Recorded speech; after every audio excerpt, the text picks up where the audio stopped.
Okay. Hello, assalamualaikum. Hello.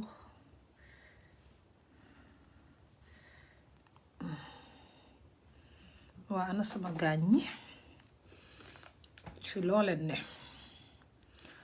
yéen a ngi si jàmm nuyu naa leen ku nekka sa tur ak sa santa réeréwu leen mbir ne tey hot seat bi la hot seat bi aji te ñu am kan ñu am fi Singateh rice xam naa ngeen koo gis nag si biir media bi saf na fa de waaye gëj ngeen koo gis mu toog ñu interview ko wala mu defar lu baax la mooy musique bi rek defar lu saf jox ñu ko soo nag ma indi Singateh nag bu ko koo laaj lan moo xew ak fan la xewee nu mu fa demee xam ngeen aji moo leen di isi juusi Gambian artistes yi noonu ba nii yëpp man maa ko di indi lijjanti ko su ko defee ñu laaj leen nag loolu nu mu fa demee waaw so gars yi nag like I said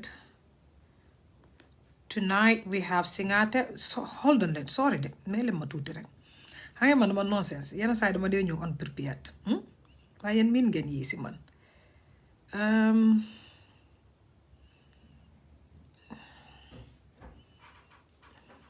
sorry de suma wifi bi suma tablet bi moo nekk di connecté foofu la ok there that's done okay. Wow, perfect. Guys, like I was saying, welcome back to Aji's Corner. Tey nag ñu am Singateh si hot seat bi balaa Ramadan nag bii mooy nekk di last hot seat fu mu nekk di hot seat bi ñu ajoon ko nag bi after Ramadan waaw at least ooruma nag ñuy oor ma jàppale leen ñu oor respecté seen oor yi foog nga respect muslim yi tamit ne seen diine la seen time la nga jox leen time tamit ñoom ñu oor at least ndanka nag ma yaru nag ndax ma yaru si internet bi at least weeru koor bi na ma yar nag ma lifin nii noppi waaye time to time xam nga rek guddi after ndogu bi dinaa buddi ñëw nag at the end of the day ma def naka lañ ko waxatee topic ñun ñëpp ñu kaf ree dem tëddi because xam ngeen ne weeru koor bi dafa stressful te xiif te lekk loolu ko gën a métti xiif all day lu ko gën a métti amut so léegi fu mu nekk di nag ñu may suma gan bi rek moom it mu prépare mu ñëw dugga si nag hot seat bi start nag xam naa fu mu nekk di nag ñu bari ñu ngi try pour jéem a ndogu servi na tiga yéen a ngi lijjante seen ndogu yi ak yooyu noonu jigéeni Gambie dañ mun a lekka fekk fu mu nekk ni kenn talu dara lu du sa jëkkër biiram bi yéen jigéeni Gambie xam naa ku nekk taru dara sama jëkkër laay defaral ndogam bi pour ëllëg sama jëkkër boolam bi laay defar nii pour su ëllëg su waree dem liggéey waaye xam nga ëllëg moom suma jëkkër ndeysaan dafa oor te su ooree mu dee bëgg mu ñëw kër xam nga mel ni ko xiif nii ni ngeen waane yéen xam nga ñun ñu amu jëkkër you are going to fast by force okan nakam yaa ngi ok yow moom buñ ne Singateh moom xam naa ne yaay first person to come gis naa ne you are a big fan of Singateh saa yi nekk yaa si page am bi di comment ma ne ko Singateh moom you are a big fan of Singateh mu ngi nii nag Singateh mun ngaa dugga si nag send request hot seat bi start ndogukat yi dina ñëw gis nga sa fan si Singateh already ñoom ñëpp a ngee ñëw nag o kam mi sa big fan la saa yi nekk ma gis ko sa page bi ok guys ñu am fi Singateh ngeen foofu nag ana fan si Singateh share leen nag fan sabi ngeen ñëw nag ngeen koo dégga ñu xam si lan la toog ana Singateh ñu ne Singateh rice léegi nga génne ko ci Singateh rejoice di nga explain lii de anything man moom everything into details laa bëgga yëpp foog nga explain man kenn duma confuse si internet bi maa bañ baan harama ut position fa lay teg caméra bi waa tegal caméra bu baax parce que Singateh hot seat bi dafa nar a hot man dama dee bëgg a am Gambian artiste fii di leen provoque yi ngeen dee bañ a wax yëpp si media bi ngeen ñëw wax ko ñun ñu dégg ko yi ngeen dee luba Singateh otherwise yaa ngi okay ma welcome la to Aji's Corner for the first time. I am so happy to have you here, and it was not hard also to invite you to my platform. Like I always said, some people would really make it hard for you to get them to come and interview them. But you made it so easy for me to bring you to Aji's Corner. And I really, really respect that about you. Ngen balal manak dama am xale so dina hala jampu tuuti a xale mu fi suma cousin doomam so xam nga rek 3-year-old kan mënu ko control ne ko bul make noise. So Singateh ma bàyyi la nga introduce sa boppa again. Welcome to Aji's Corner. Introduce sa boppa si followers si nak. All right. Assalamu alaikum, Gambia. Assalamu alaikum, everyone watching. I'm Singateh. Maybe you already have them from way back, Freaky Joe. Oh, I forgot about that name, you know. Bugma de ken mo Freaky Joe. Mr. Yeah, you know, Lala, Freaky Joe. Mr. Singateh. Mr. Singateh. Like you haven't spoken to me for a while. Maduga, hanga man maduga tuan, maduga reset la. Nela Freaky Joe rek ma ignore.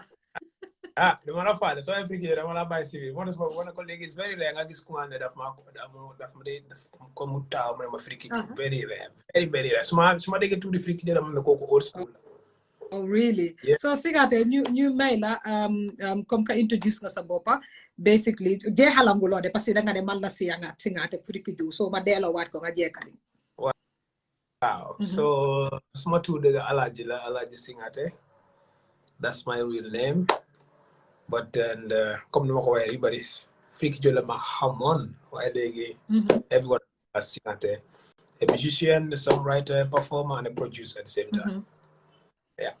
Singateh, well, like I said, the Madebuga Day in the Gambian artist fee because hardly and gain, especially Facebook Live, the legi Facebook Live, more Gambia, even media houses, you make a Gambia, so then you make so then you the Facebook Live because feel a need today, I made time put the whole world to watch everywhere that a Gambian is to watch, especially on Aji's Corner. This is what I do since 2016 from re-enter the Gambia to now a new page.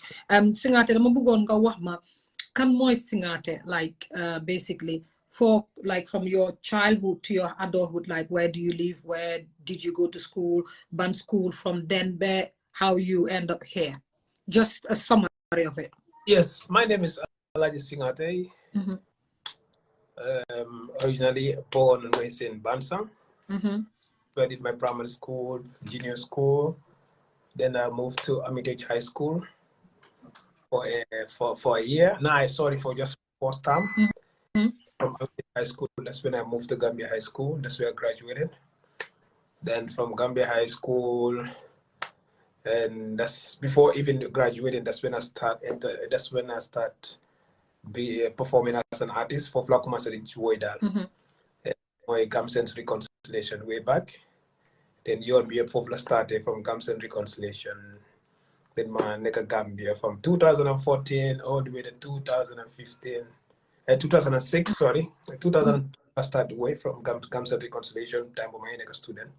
But professional, I become a musician after having my first album in 2006. So from 2006, that's when I've been doing my thing back and forth, Gambia, going to America, England, other places. I settled in Norway, and that's where I studied music production and sound engineering. At the same time, I was there as an artist as well. So currently, I'm back in Gambia, where I'm doing production and all the stuff as well. Singateh, like taking it way back.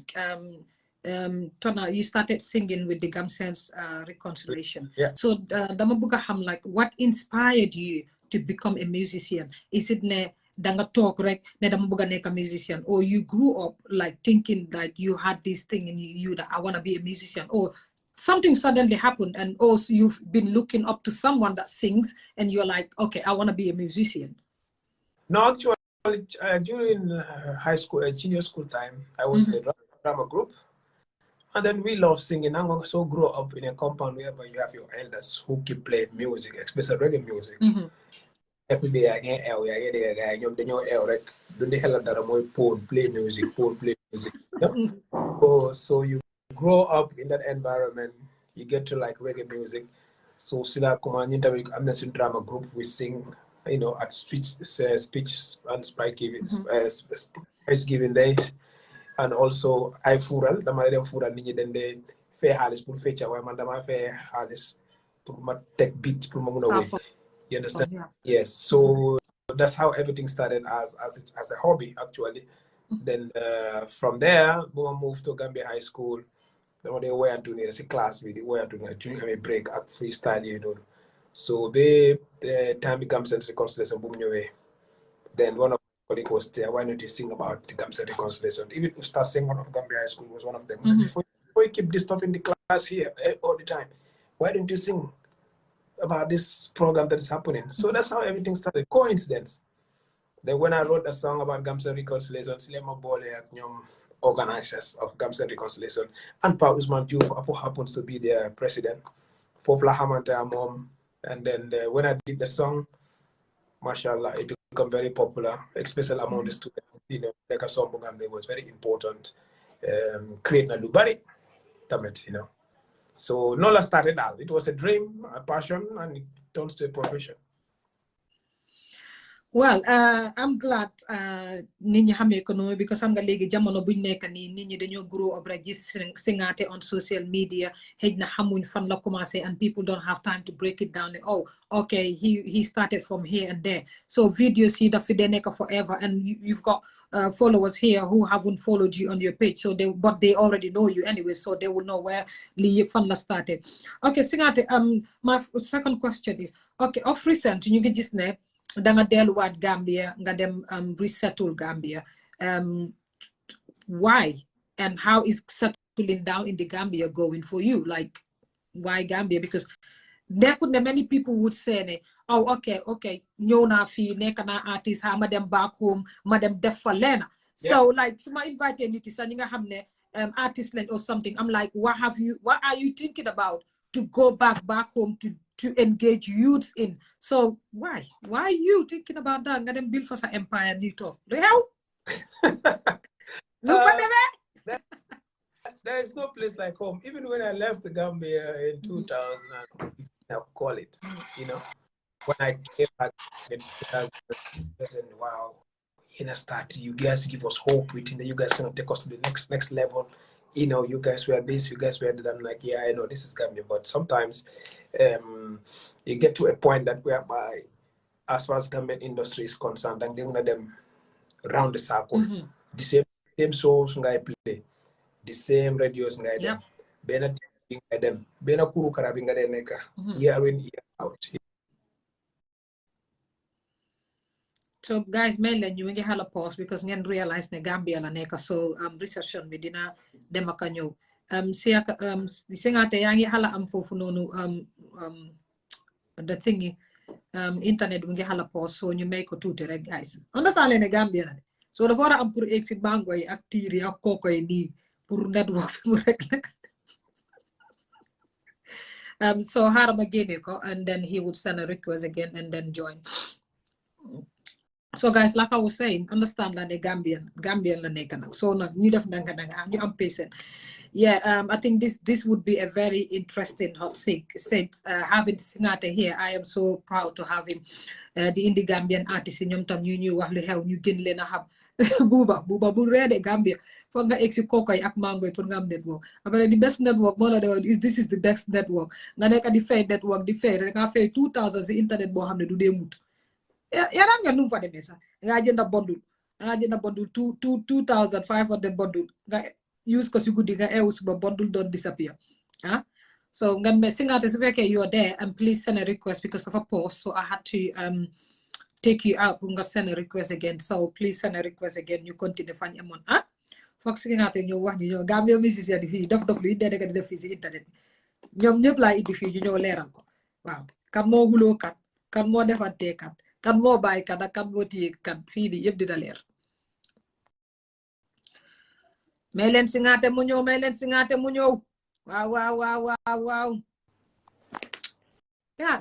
léegi su yàggee da nga egg si kookoy du internet de am na kuma ne call, you know when you have do not disturb, put your phone on do not disturb, but my internet will go.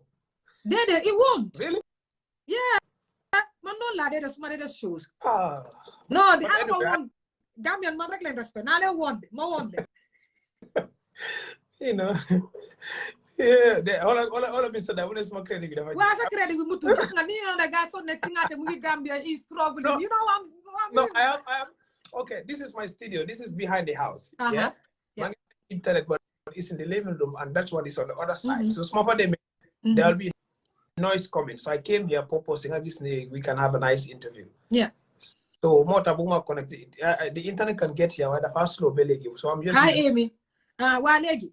Bul ma disgrace fi rek guy fokk ne man ñuma de indi duñ am Gambia artiste man ñuma de indi duñ am enough credit. Wala sa boy si buñ la ko. Gambia la so ki dama ko reject na dina xam ne ki mu ngi busy if am na help bobu non. So let's see. Yeah, we can continue from where you stopped. I bet you can still remember. Yeah. Okay, moy malo wane come when you in Gambia they ngani kadi them round the same circle. Understand? They nga sapi ni election they san ki nu muna wo yon time bobu non. Why lila yene ñu wone cepe ñoo ko tax wala ni yane bila ko. You understand? When it's not that you have reached a peak where you cannot go beyond that. Especially in some time, we don't have all this, all the chances needed. I made it with the TikTok, with what we are doing right now, Facebook, with YouTube, with TikTok, with WhatsApp status. We did it the hard way.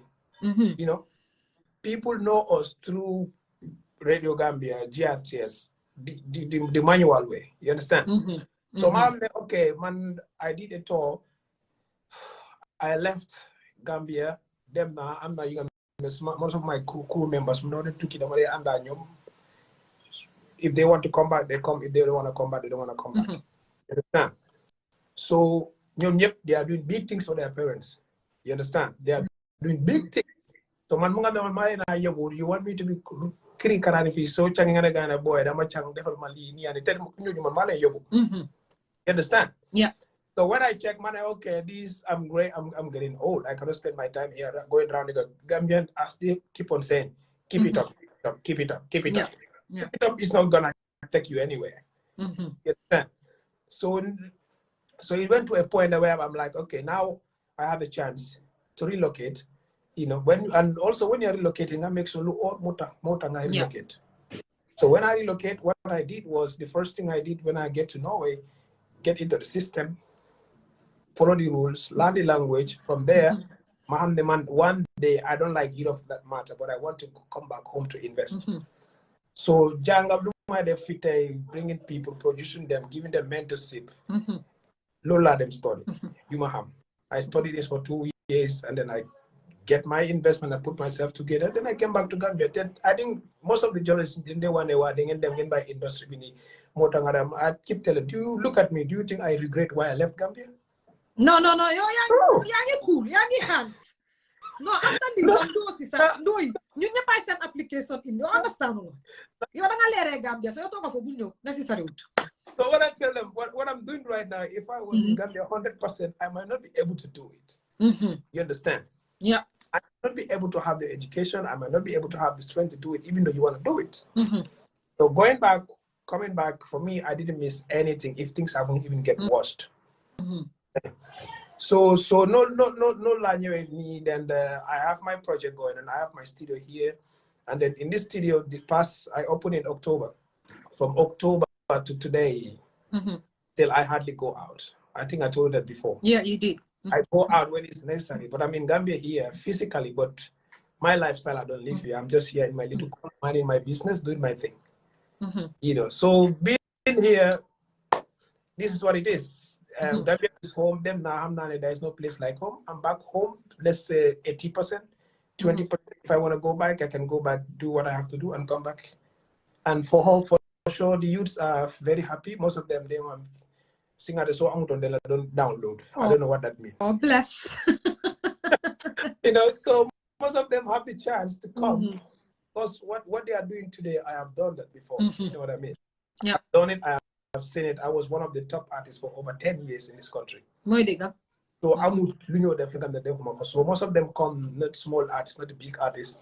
I give them ideas. I give them experience, how they can utilize what they have right now compared to us. What they are paying them before, they don't pay us that. But we were doing it because we have passion. Yeah. You understand? But today, they just want to be like fat. Then they don't think about the ask they are doing, but they're thinking about the money. More than you better send carrot they last. You know, you have to love what you do, and then that thing have a vision, that thing keep going on. So doing our Gambian music today, faith. For me personally, I know I did a lot of stuff here and there, but all the little success come through being a musician, to be honest. Singateh, you seems to be a man of women, because I can see that the women are literally disturbing you on the comment section. So I'm a huh? Okay. So Singateh, you're relocating to Gambia. Not many would do it, regardless of even if they can invest in something. So because they will say, Gambian be difficult to deal with. You see Ninga relocate Gambia. See internet we see that everything is cool, young you is a job, bidding you want videos. Young you introduce you are doing, and people are seeing that and admiring everything. So I want to know that young difficulties a Gambian artist if you are having difficulties or things that you're seeing that you don't like when they come to your studios, what are those? They have most of them now. They are getting used to my working ethics. Because number one, I work by appointment, so I'm going to studio. So even that's why I have to get someone to take the studio bookings. Yeah. Studio board do palace watan kai. So book them for you watan. No, check. Nope, we don't go there. Like if you have something, you watan ko, you agree, then you go there, you'll find Singateh there. I also said this on the internet over and over. Everybody should figure within their teeth. What they see and what they find here is two different things. You understand? I tell them, okay, I cannot answer to all the phone calls and all the messages. Contact this guy if you want to come early. So anyway, I'm responsible for your stay. So how is that working with you? It's working, even though some people are very, very, very difficult. They wanted that link with you directly. Pain in the ass. Yes. But some of them, because you're like, so people think now, oh, I want to talk to Singateh. Like, if not you, nothing goes the way they want it. I know for sure. That I know for sure. It's been working, but it's difficult. Now I have less calls, I have less messages, less emails. But then the thing is still many people like my Instagram, they just want bro. So see the fella for what? You understand? So but then I take it easy with them because I know they are all eager to get here because this is something that they don't have. I'm not having you kero dafa ñoo fi mu ne dafa bëgg woy mané ko okay freestyle la freestyle wala mané ko duga ci biir mu bëgg tok ci suuf ci capet mané ko togal ci tok mu ne ma waaw la ma tok di mané ko ay gis tok togal mu ne ma da nga ñara studio la fi dem gaay de ma de da mu ne gaay de ma de da du ne na nguma duga da wala men sa studio fi mu ne post passing ku nga daf ma ñëw nga indi ma sa biir studio. That's nice. Yeah, still out talk after starting. But I would love to record you, but you are not yet. You understand? Oh, bless. Yes. If you want to hang out, guess what they do here. You can come once in a while. So I'll give you a chance to record. And the boy is very happy. He comes once in a while, talk, those kind of things. But like coming back to working with Gambians is very difficult. And at the same time, you can make it work your way. Yeah. Yes. Because most of them know my soul. Yeah. You understand? So you have to go by my rules. Number one, time is a problem. Then I want need 2 o'clock. Mon 2 o'clock I'm going to but I'm going to 4 o'clock. That's one problem. Number two, I just need appointment. Mom, the appointment. Even though you cannot come, you can call the person. Then you bro, do not want to make near. What? They will wait till 4 or 5 hours later, or the next day, you understand? That's number two. So those are one of the problems. Number three, most of them want free. Yes. We all Gambians, we know how it works. Singateh musician na won, daf mo wara jappalé. Wow, no free, bro. Okay, but that's the reason why when I open the studio, I cannot say no to most of them. I went and applied for diaspora development fund sponsorship. Oh, bless. Whereby I'll be putting people. They'll be paying me. I'll be taking them for free, and that will make my life easier for me because I have to pay the electricity. I have to pay for my time being here. I have to buy this. I have to buy that. So when I did that for the past 5 months, all the recording work is Facebook. very few personal project, big artists, Maskim Jizula, some of the artists that live in the Nyoma FA, but most of these young people you see here, nobody paid me, even dollars. So I enroll them, they come, I do what they want to do, what they want to do. Gada ñoo he wa legi Singateh hanga Gambian bu nekk mu jël ko personnel ele dañoo Singateh naka la ñu yebé pour de wax de ñi su ko dé ñun ñu leen a sétane sama naan dama tok yo dañ la recordal free well because it's a free for them but not free for me because that's the project. Even my partners who sponsor the project, they told me this: your project is one of the most visible projects we have seen. They see the time and the energy that I spent on these kids. You understand? Most people, they will apply in the name of sponsorship. They don't actually do it for that purpose. You understand? So if I'm getting paid for something, you want me to do something for somebody, I will do. I even told them, what you guys paid me, if I have to charge, I will make more money than what you guys are giving me. But I'm doing this because I want to contribute to the industry. Yeah, I will make sure I bring young talent because when I was coming, Hakim was one producing me. I find it very difficult. Small album with the record all zero. I didn't have any money. You understand? But Hakim is an American. I think a lot of people know. He produced me. When we produced the album, I went to look for sponsorship from National Aid Secretariat. When we have the sponsorship, one time I was looking for a breakthrough. So when we print the album, I paid him that time 40,000. I only get 20,000, which I don't mind. But the songs were popular. That's why the songs I have Jaliba Kuyate on and Samususo.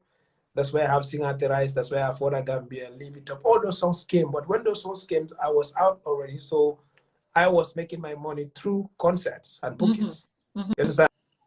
I wasn't looking for the money. So it's the same thing I want to do for these people. They come, I help them. When they go out, if we have to go on album deals, I have 3 artists here that are very talented. I tell them, you cannot pay me for my work, but I can produce you. When we take the album out, pay me back when you do your launching, and the rest is yours. It's very hard to find before. So there are a lot of things that I'm doing for them here. But as you said, working with Gambians can be a nightmare. Very, very, very, very difficult. And I'm managing. The Gambian is their way.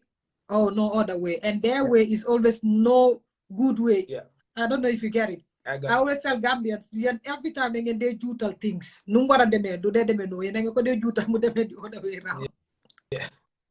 Singateh, basically, yow yaga nga si Gambian music industry bi. Te dina wane yow bokka nga si mag yi nga xamne ñoo amé Gambian industry bi fu nekk. Because ba tay yang si bay sa war. Dama bëgg xam yow naka nga gisé Gambian music bi now ak then when begin a commencer. Because legi once my suma page bi sa dama fi debinda because I joke, I have these funny things to write to keep my followers and fans do they follow page people engage len ñu mëna am luy doxal page bi. Not long ago I saw a Gambian musician who has sang a song called Condom. Before that, he sang a song called Chago. And your time, nothing like that will come. Like Gamsen's reconciliation, you came with sense and you buy Lulu. I go now for the hot seat bill, I bring it out of these people. So apare legi ñu ngi gis te ben Gambian artist mun na fessal Q City mun na fessal lifin apare loolu yëpp because time boobu da ngeen dee génn yéen Gambian yi doo leen dee support Gambian music léegi am ngeen fi plateforme yoo xam ne comme aji mu ngi try pour call all Gambian musicians waaye pour am leen sa problème la so yow lan nga gis change bi from them your time and now because I don't understand music like Chago and the person that sang the Chago song said I have been singing nice songs and I've been saying my lyrics were cool. I've been saying things that people could learn from, but nobody watch or listen to those songs. Even the views wouldn't go like up to 1,000 views. But when I started singing Chago, Condom, Lal ko mu defini legi chase dafa heavy ibate lali hanga. So I want to know what is happening. Like yo, naka nga say in whole then and now. Okay. Then and now, I'm not saying every child is the upbringing is very important. In time, I didn't even none of my singers those kind of songs. You know, in the first place, that time, most of us, the youth that are in the industry, Mama do they pwn them, but they were very conscious. You understand? The education wake up. Lumwe. If we sang about something and is out of context, is either the Fayobate, number one. Or two. But you know, I like you because you're not scared of what you're saying. I like this. I like this. Number two, he's not himself. You understand? Because when we started it, they don't put on the but I told them, man, I was one of the hottest performers. I can go on stage, I perform because I love what I was doing. They do not do that. But now most of these kids, they have to be high. There's so much when you are high, this artist is producer is high. They are all using not only weed, they are using other things. You don't even realize what you're singing. For you, it's normal. You know? You are fully conscious. You know it and write those kind of crazy lyrics and take it out like that. Man, when I was singing mostly in English. It was reggae. I made everybody, they were there, small jacket. They don't even know what I was saying. You know, why hang on if it is hearing something good that they have, even though you don't know the language, if it is hearing something bad, you can know. Mary, sorry, Singateh. Someone wrote something very funny. I mean, I'm smoking at the flyover NHS, GHS. So Singateh, you used to go at the flyover and smoke, yeah? So security, this is why it's called the hot seat. Go ahead. I didn't say. How come we all went to Gambia High School? Yeah, you were my backmate, yeah? Let's go. Because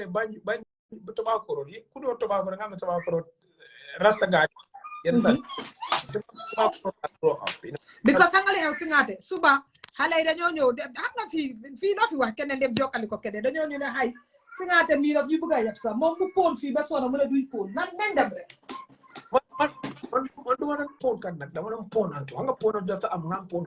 Yeah.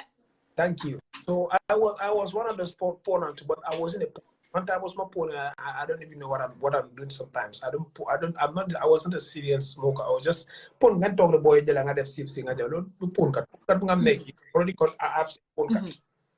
Continually musical. I mean, but come what I said is I miss that time. They know I'm fan.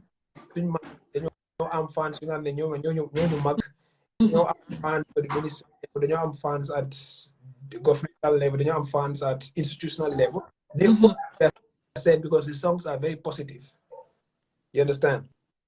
So we are having a dialogue of you. But I think now most of the when they are Singateh, hold on, message bunta bide. Okay. More.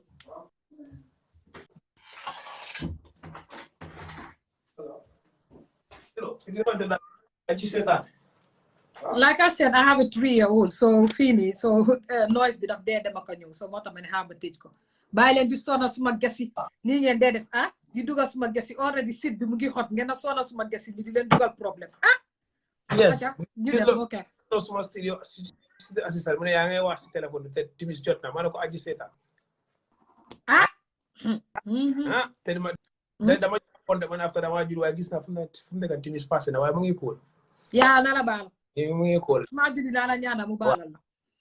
So legi come like most of the kids league I think they are singing basically for their age mates. Yeah.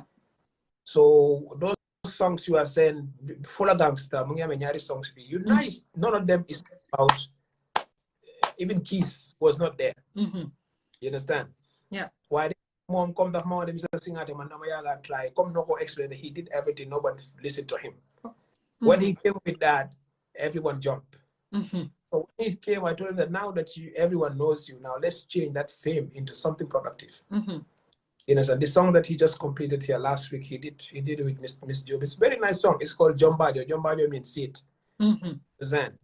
He said the internet bit down funny there. What problem? What a whole problem.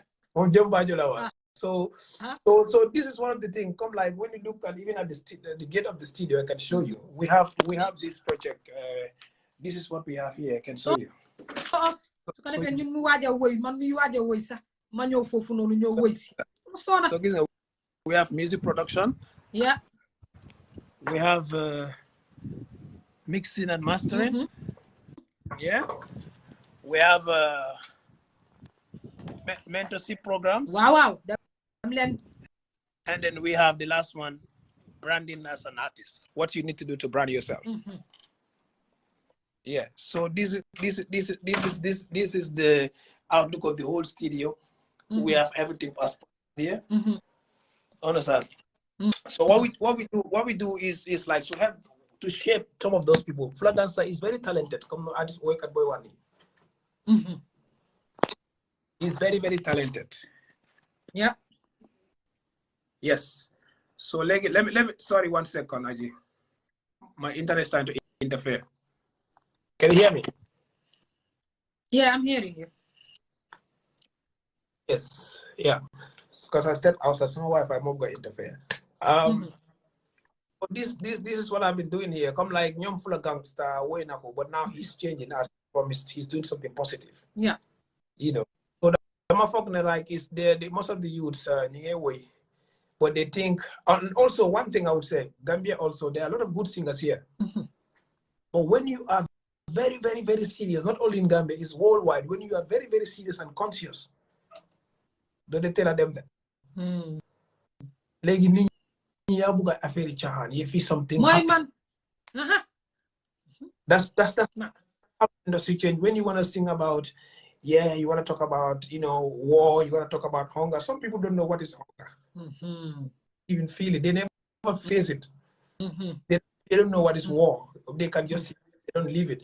But now people have a tendency of, so you better they want to look at your song, see how people jump to it on TikTok, how people can listen to it on Instagram. Yeah. Those friendly songs, more they tell a hit Nigerian songs, they will do they want that. They just look for our daily words here and there, gimmicks here and there. Tough when they go viral. You know, so why using boy then they overuse using abusive words when it's supposed not to be that way. Yeah. You know, but if you want to be an artist right now, you are so serious, you want to preach, it's better than like a normal preacher, but it will be very difficult to Singateh, I have to interrupt there. So because like Nigerian musics, sometimes like that song, a song that I would just want to knock. You know, like this is like I just want to have sex. But do you mean Gambian artists they connected in a very harsh way? Because you will like there's this song called I am coming. That's one of my favorite songs. But like no matter how naughty the song is, I can still sing that song and feel like it's not disrespectful. So what's the problem with Fuller Gangster having Chago Condom and this one? Or is it the title of the song, or what's happening there? No, sometimes it's the way you express it. I'm coming.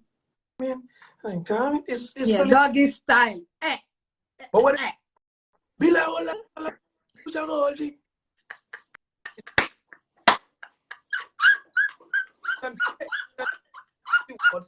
wait.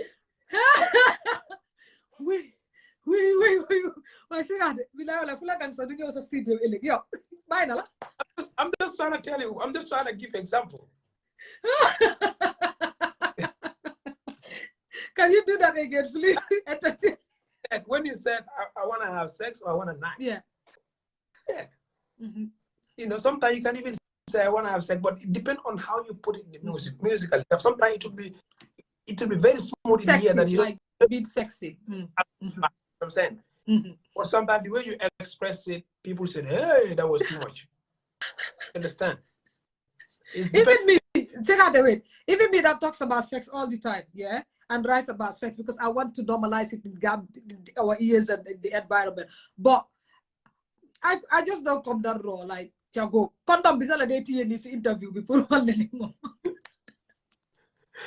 You know, no, but the way you normalize it, that's Gambian way of thinking. Gambians, they don't want to go straight to the point.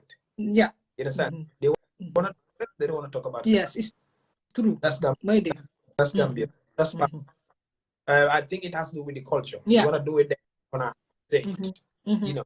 But then it's not only Flagans. There are a lot of songs out there. You know? Yeah, someone sang a new song there. The Sagan Day, like raw. I was bloody hell. I had that on TikTok. I'm like, no, that's the least not normal. I wouldn't dare listen to that. And another one thing is depend on the decabit. Decabit of the Panchan calendar. This country, like this is how it is. This is how it is, you know. So the guy is a time bogu no.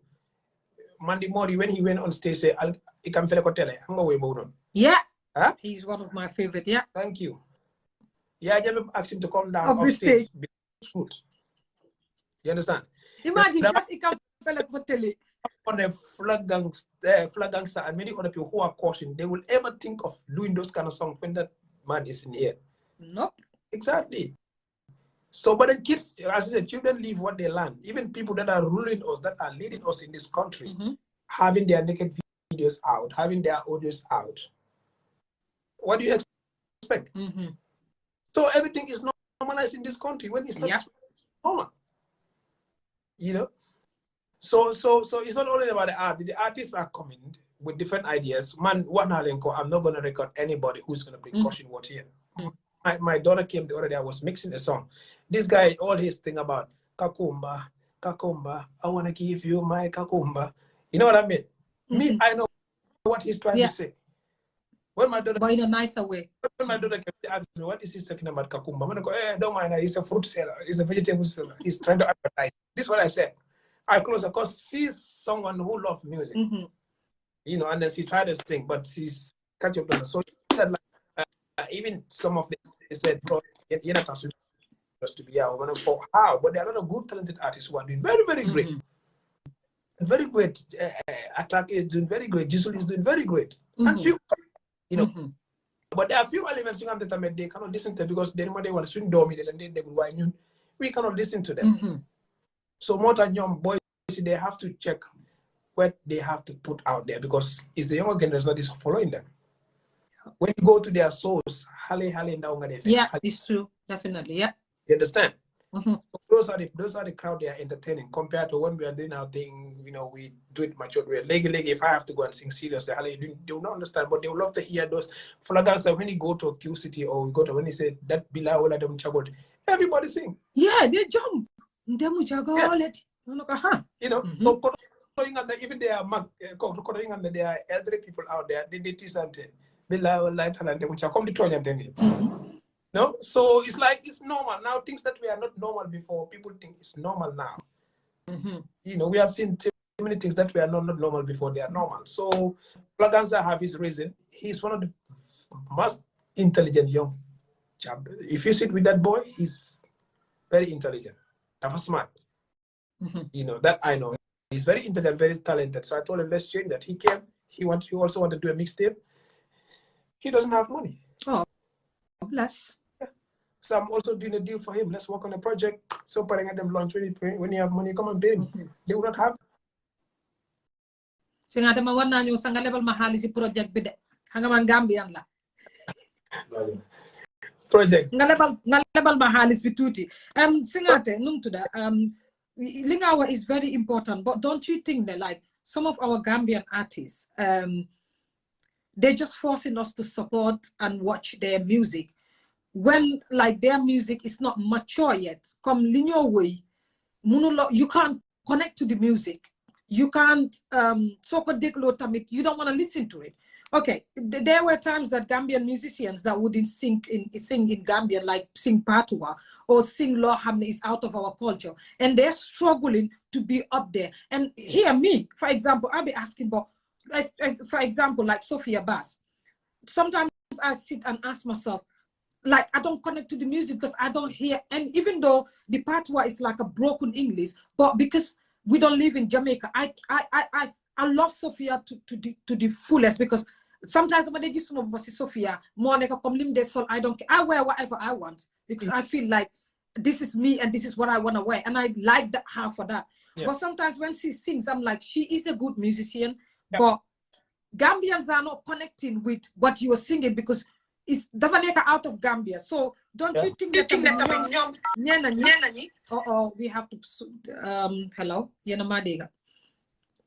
xaaral ma génne ko ma isiwaat ko sorry dafa amaat ko guys ma génne ko isi ko bi mu ekoyee maa ngi ragal sax because fàtte ngeen de sooy naka la tudda figure bi daf doon echo so we had to start and bring it up again Singateh su fekkee ne yaa ngi foofu noonu mun ngaa sinaa request because I've got so many important questions for you and gis naa ne moom Singateh dawut coode kii moo ragalu hot seat bi ñoom big si yoo ragaloon hot seat bi waaye du Singateh si tey comme nga xam naa ragalu tey question si tey mu neex de Singateh, if you're there, you can send a request again. You were echoing, so pause. So I had to sign you out and bring you again, guys. Like I said, he is doing the interview from Gambia.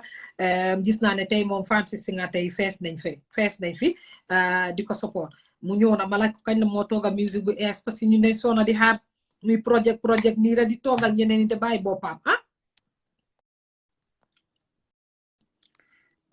ananga Singateh, thank you for xam naa ne call si la so it's okay like understand so lu ma doon wax moo nekk like dama feel ne sometimes we don't connect to some music and sometimes dama dee feel ne tamit yéen mi amee studio Gambian bi comme li nga doon wax su ñëwee wéy nga xam ne kii ñor li moo tooga ñorangul train them and make them come back when they're ready but sometimes you can't force people to support what they don't understand and what they're not connecting to so yow fooguloo ne loolu tamit is an issue wow connecting to people, especially your audience, is very, very important for Jogesa because there's a group here that came here. They told me, how do I see them? I told them, you guys lose touch when you switch to this Nigerian style. Yeah. No, I don't want to mention their name. Their group, when they came, they were asking me, tell them my opinion. Yeah. I personally, when you guys were coming up, I was in nowhere. I like the side that you bring. I was thinking that when you have a record label in Nigeria, you'll carry that style that Gambians embrace you and take it to Nigeria. Let them walk around your style.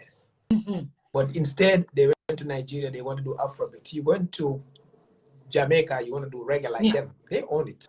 So the same thing happened to them. So I told them like connecting with your fan base is very important. Yes. You can have songs that are very, very Gambian, that are very, very connected. I was doing reggae, but I never sang any song in Patois.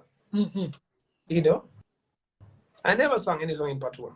There are some Mandinka who sang, some Mandinka artists here, they want to sound like Sidiki Jobade from Mali. You can speak Mandinka. Speak Mandinka. Let people understand. Yeah. It's not all about the nice voice, it's not all about the melody, it's about what people can hear. You understand? So that's the problem to so many people. As you said, Safia is one of the most talented young female artists. Yeah. Yeah, she's very talented. Last song I did, Jisul climb on me. Yeah, I'm sorry. And to be honest, let me tell you, it's because Jisul is there. That's why I watched it. I don't watch any song from Sophia because I'm not connecting with what she's saying. So I recorded that song, I mixed it, I mastered the song. You understand? Yeah. So like, as you said, you will not be what you want to be in your country. You will not be something that you want to be outside. You understand? You know, for example, when I was studying in Norway, when they asked my country music, even my own songs, I cannot play it. I took Sona Jobate as a reference. Yeah, you couldn't even represent the Gambia. You understand? I play her Gambia song, the Gambia song that she did. I played that song. That was representing Gambia. I love your honesty. Yeah. Yeah, that's what I did. My own songs. They came to know about my own song, but I played that as my song. Number one, the quality of the production was good. Number two, the song has an originality. Number three, it's a good song. You know, so come like if you are not connected to your fan base, ST today is doing his thing for over a decade because he has this connection with the people he's representing. Yes. You understand? You know, people connected. They can hear what he's saying. He's giving them what ST was singing reggae. Yeah. I have songs of him that are not released officially. I can remember that. Yeah. Yeah. In English. He used to sing in English, yeah. And when he went and find his style and know that this is what people want, this is where my fan base is, he stick to it. He never changed. You know? So Jizzle is doing the Afrobeat and fusion of that. Which is good, but sometimes they are simple things and you can connect to Gambia where you can think that, okay, so what do you think I'm doing Nigeria? I always tell them, stop using these Nigerian words. Afrobeat is just a rhythm. Understand? When you sang Mandinka on it, it changed the texture of the rhythm. When you put a kora there, it changed the flavor. When you put a marimba like the style Vivian is doing today, is Afrobeat. What so if I take a marimba, they change color. So you don't know Nigeria from Nigeria. So it's the same thing. When I was doing reggae, the song that I did, which says Love Story, you know, it has a fusion of Allah and reggae. You know, so originality to connect with your people is very important when you come as an artist. But most of them think that they want to sound like Davido, they want to more good. When I was coming, I have people who are doing reggae, like Njabi was singing just like Lucia. You know, he's a very good singer. He could have chosen his own style. Right after them, Gino K was singing like Capleton. I'm not you, but they don't have that connectivity with the people. People cannot connect. You know. So that's one of the things that artists have to work on. I think that's stopping them. And some of them, then you come to. That's the fact. I tell them, you come to. Singateh, lol important like man, I always tell the people that watch me, you have to take Aji the way she is. Man, when I say it how it is. But you see media begin artists again. Like you guys are public figures, you should accept criticism. But this is the problem with your music. Like I literally went to my cousin's house and she was there with the wife. And Sophia came we were watching music and Sophia just came, she just switched and scrolled down to check for another song. And I was like, oh, that's Sophia. She said, I don't understand what she's saying. And it can't, like, even, and at some point they said, oh, this is gender bias, or they're not supporting women. But no, check into what you're doing. And like, you need to connect to us to support you. Hey, ST source la de way, they're gonna source, but people will say, oh, okay, tribalism. No, even though source more about the lyrics, Dangajis the good day good sources, did not go away. Wow, because that's how interesting. But we are singing Nigerian songs that we don't even know what they're saying. It's the lyrics, that's it. Yes, it's just the lyrics and how the music get into your soul, because music is universal language. But Munuloneka Gambia, do you know why I say, never say, man, nobody understand. So fuck you affairs see num demenon. So Singateh, I'm gonna have you before Freaky Joe nga won. Legi nga ñew nek Singateh Rise. After lolu nga nek Singateh Rejoice. So I want to know what is happening with the name change and why is it that you don't buga to local or Freaky Joe? Because man I'm gonna to you na Freaky Joe si I'll break it down for you. Freaky Joe hanga time as I said, when your passion turned to a profession. I never want to be a singer like to this level. Never. So time about joy turbuneka. I have seen people are calling themselves time of Mad Dragon, Lion, Wildcat, all those kind of names. People are calling themselves because you just think that okay, it's just a nickname. Nickname, yeah. So for me, Freaky Joe that time, small boy you Gambia High School. It's just more or less hanga so I Freaky Gambia thinks something fancy, beauty and all that. You freaky. You want to freaky. Again, school guys all behind guys all. You cannot attract. You are freaky. Freaky Joe. I want to freaky see one time. I'm going to laugh and come. Why boy will la passer? Yeah. You know, so time over they don't say freaky, they just something fancy. But when I get into music, after my Gambian reconciliation, more message, things get to where I never expect they're gonna get to. Yeah. You know, I was going to school, by then play Freetown. You know, how long are you So this is my first album. Remember, I'm my first tour in America in 2006. So when people ask me, I have a lot of radio interviews and all the stuff. So when people ask me your name, Freaky Joe, but remember, how did the name Freaky Joe coming from Africa sound a little bit funny to them? In America, Freaky Joe, freaky means something naughty, freak. Yeah, that's what I said. Yeah. The reason was for us ladies. The name. That was not me. I was thinking it was something fancy coming from this local country. You know. So I carried that name. I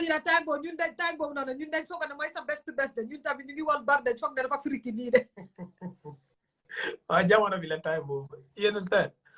So that name, when the freaky means something naughty. That was the time, even before I traveled, when I did him. He's from America, as I said. He was my first producer. You know, maybe you know them. You know what I'm telling you about. those short guys, they did a song with Rebellion. Yeah, the twins, yeah. The twins. Yeah. So he helped me. Hakim and what's it called again? Yeah. So he helped me in the process of changing that freaky joke. So that's when I came and created a song called Singateh Rise. Singateh Rise and Hola then get panic. Yes. Sonic. So that Singateh Rise, when I put that song, it became a very popular song. So people start calling me Singateh. So I was trying to kill the freaky out. You understand? Then when concerts start, time of assist will and even I was trying to push the freaky Joe out. More than I want to side attraction. Freaky Joe, manako no. Tell them Singateh, aka Freaky Joe. Singateh, commonly known as before as Freaky Joe. You understand? So was it hard for people to just forget the name? And I don't know. I think we like Singateh more than and for me, I like the way you always spell it, like Singateh. Even when each time I message you, I'm like, that's how I call you. Yeah, because my name is Alaji. When you spell Singateh, it's like Singatheh. Yeah. So I just remove the H. Yeah. And put it as SING little space A to represent my name Alaji. Yeah. Little space ngam TEH. So ngam Alaji and Singateh. Why you be more gonna sexy sa freaky Joe? At least man them the banana smart here group send voice message. Duma was Singateh. Singateh. No, no, what do Singateh? You better Singateh or not do Singateh. Lola de wa man. This man ma correct. Man ma up to date. Man is mala message Singateh. So no, but in my documents, it's the original Singateh, SINGHATEH, but artistically is Singateh. You understand? So was it difficult for you to have the freaky Joe to fade away, or was it just easy like magic? No, it wasn't difficult because when the Singateh song came, it was very popular, and I was very consistent when it comes to show him what I play. When you want to get a freaky Joe, start with Singateh, aka Freaky Joe, but so that people don't get confused. When they say Singateh, aka I mean commonly known as, you know, so that's push it Singateh, aka Freaky Joe. But after they mean Singateh is the same as Freaky Joe. Magine Freaky Joe. To be honest, I even forgot ne den dan oy Freaky Joe. Billahi, yalla xamne da bako faté. Singateh lolu li nga wax ni amna solo. Fi ken bu fi oy Singateh Freaky Joe kudut man. Lu leer la le wax. I am the only one allowed. Singateh, like basically, man, I said this today on a voice message. Like I've never spoken to you, Musunyo, I'm in any interaction. But each time I look at you, I see you like one of those Gambian artists who shows off like I'm posh. Like the majis ko hamne kurei, ko hamne dubuga wahaken, your posh, like faka mandal. It's like you are the one Gambian artist that wherever I see your picture video, I'm like, oh, faka mandila. Like a ladies man, like just that picture of Dingy. I can't even express myself. So when I spoke to you, your number was given to me, but before then I said, speak to him first. If it's okay, then I can have his number. So the first time I spoke to you, it's like new vibes, and we were talking and talking, and I'm like, no, this can't be real. So I had to go back to the person that gave me your number, and I was like, Singateh nila nice. Wow, he's a very cool guy. I'm like, bloody hell no. Like, is it Singateh? What is wrong there? Because to be honest, Gambians, we judge a lot. And man, I am one person that looked at you and already judged you and said, and you know what? Danga posh in a way. Like, to be honest, I never knew that you were this down to earth. So nakala fa demeno. Danga real or danga fui or what is happening? Real. My upbringing that came from a very local place, my darling. So I don't people that know me very well, but then being in Gambia, it takes some sacrifice. Time people say, do they know you? And that time I wear more glasses because the rules eye contact too much that time. From day before, anytime driving, I'm having glasses. Not because of money, I just don't want too much eye contact. That's number two. So sometimes but they want you to be the first to say hi. Why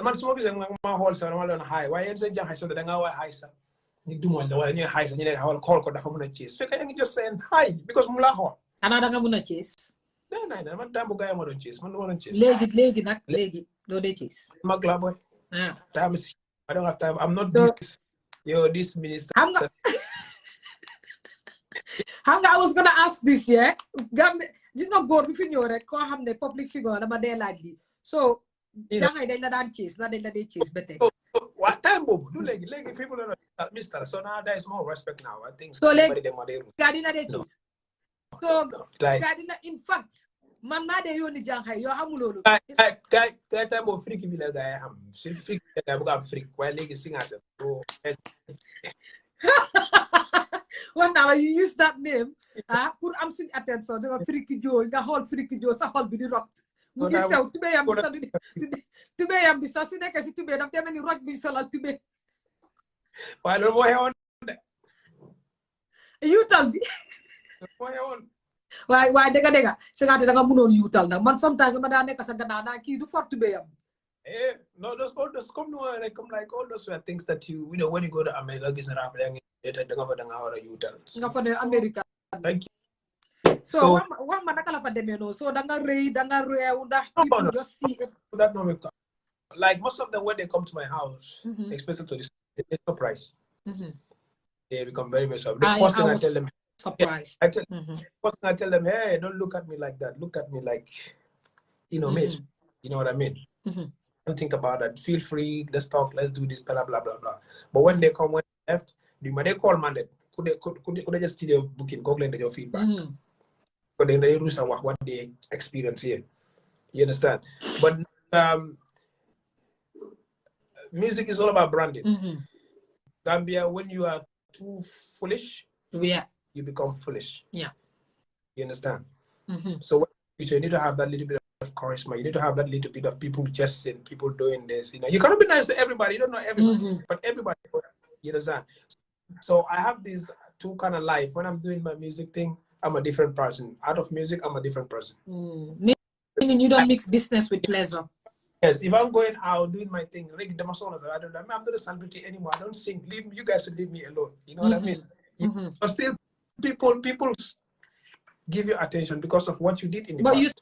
And they're still a celebrity, so you can't. I see myself as I don't put that in my head, to be honest. Before time you figure when I'm going, yes, I don't have a celebrity. I use the opportunity of being famous. Now that doesn't come to my head, doesn't come to my mind. I just want to do things normal, just dip my they'll say hi, blah blah, but I want to leave that normal vibe, you know. As of age, you get to a certain level, you don't want to be all that. Yeah, you've grown a lot.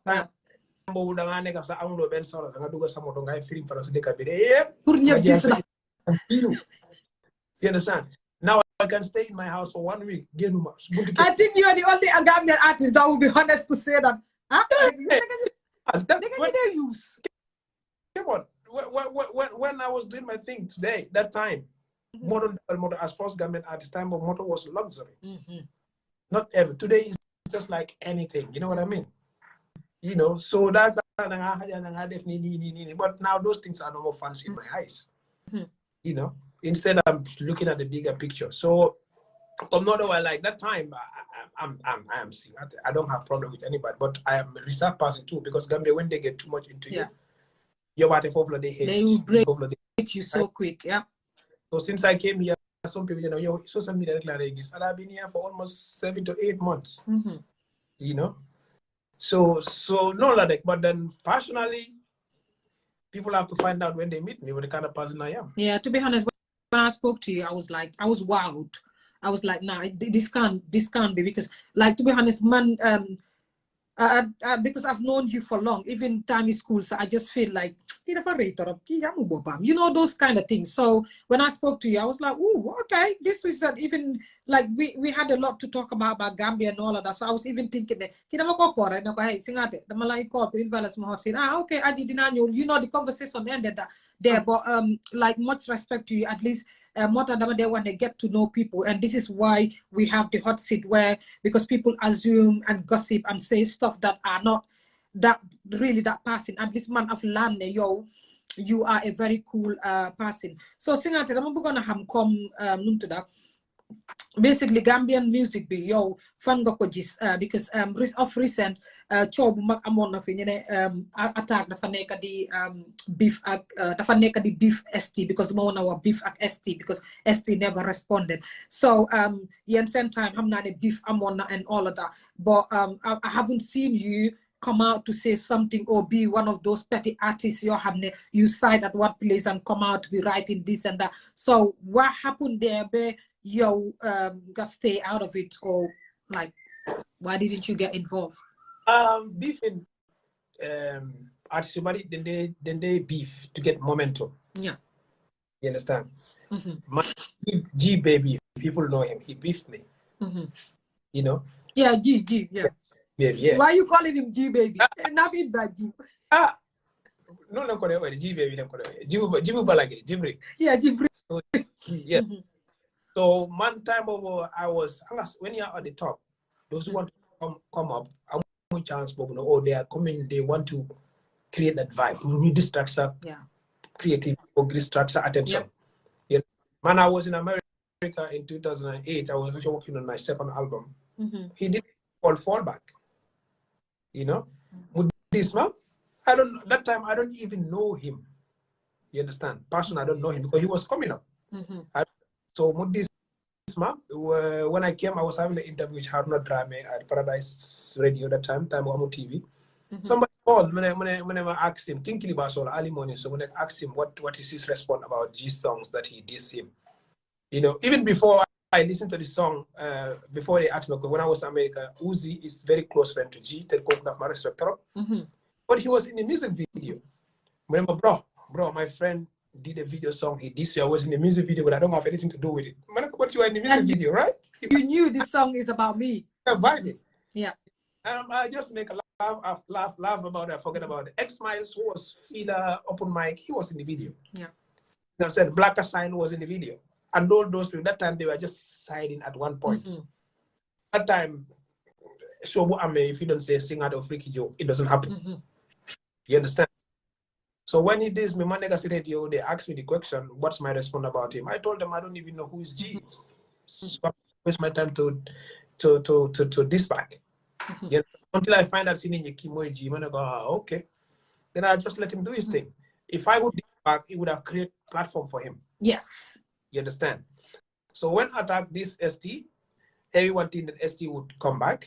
But did you think the song was a proper diss song, or you just think for my song or ST song? No, attack the song he did, and people were like this. Attack what we call gimmicks. Attack just Bobby what made. No. So what do you guys call that? What he did? You just what he did. He come directly. You understand? Because ST did a song with our Gambia where he was holding a goat. Yeah. You understand? Pretending he's the goat. You understand? And I even said on that one at Fatty Network that then Malaja between mom and boy can more the goat. I said ST is the goat, not because I'm Singateh. Yeah. You understand? I was gonna ask you that, but I will still ask. Yeah, but why I said that he's the goat of the one he's the goat, but in his generation. Yeah. And when I say in his generation, most of this, Gambia, the thing is here, many people are in the industry, they don't know what they're doing. They don't know what they're talking about. You ask them few things they don't know. What they know is to post online, besides buyers, organize shows. It's more than that. What is Gambia into that we know about? Even politics or whatever we're into, we don't know about that. I'm coming there, So when I say ST was the GOAT, everybody in Singateh endorses ST that he's the GOAT. But I said, do you listen to what I said? GOAT of his generation. Attack, Jisun, they are not in the same generation with ST.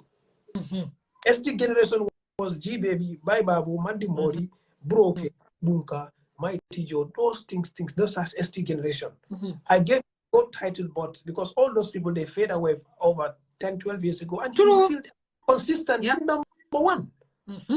That's why I said he's the GOAT of the generation. I back my question why I say that. And I told them Attack is the fastest rapper. He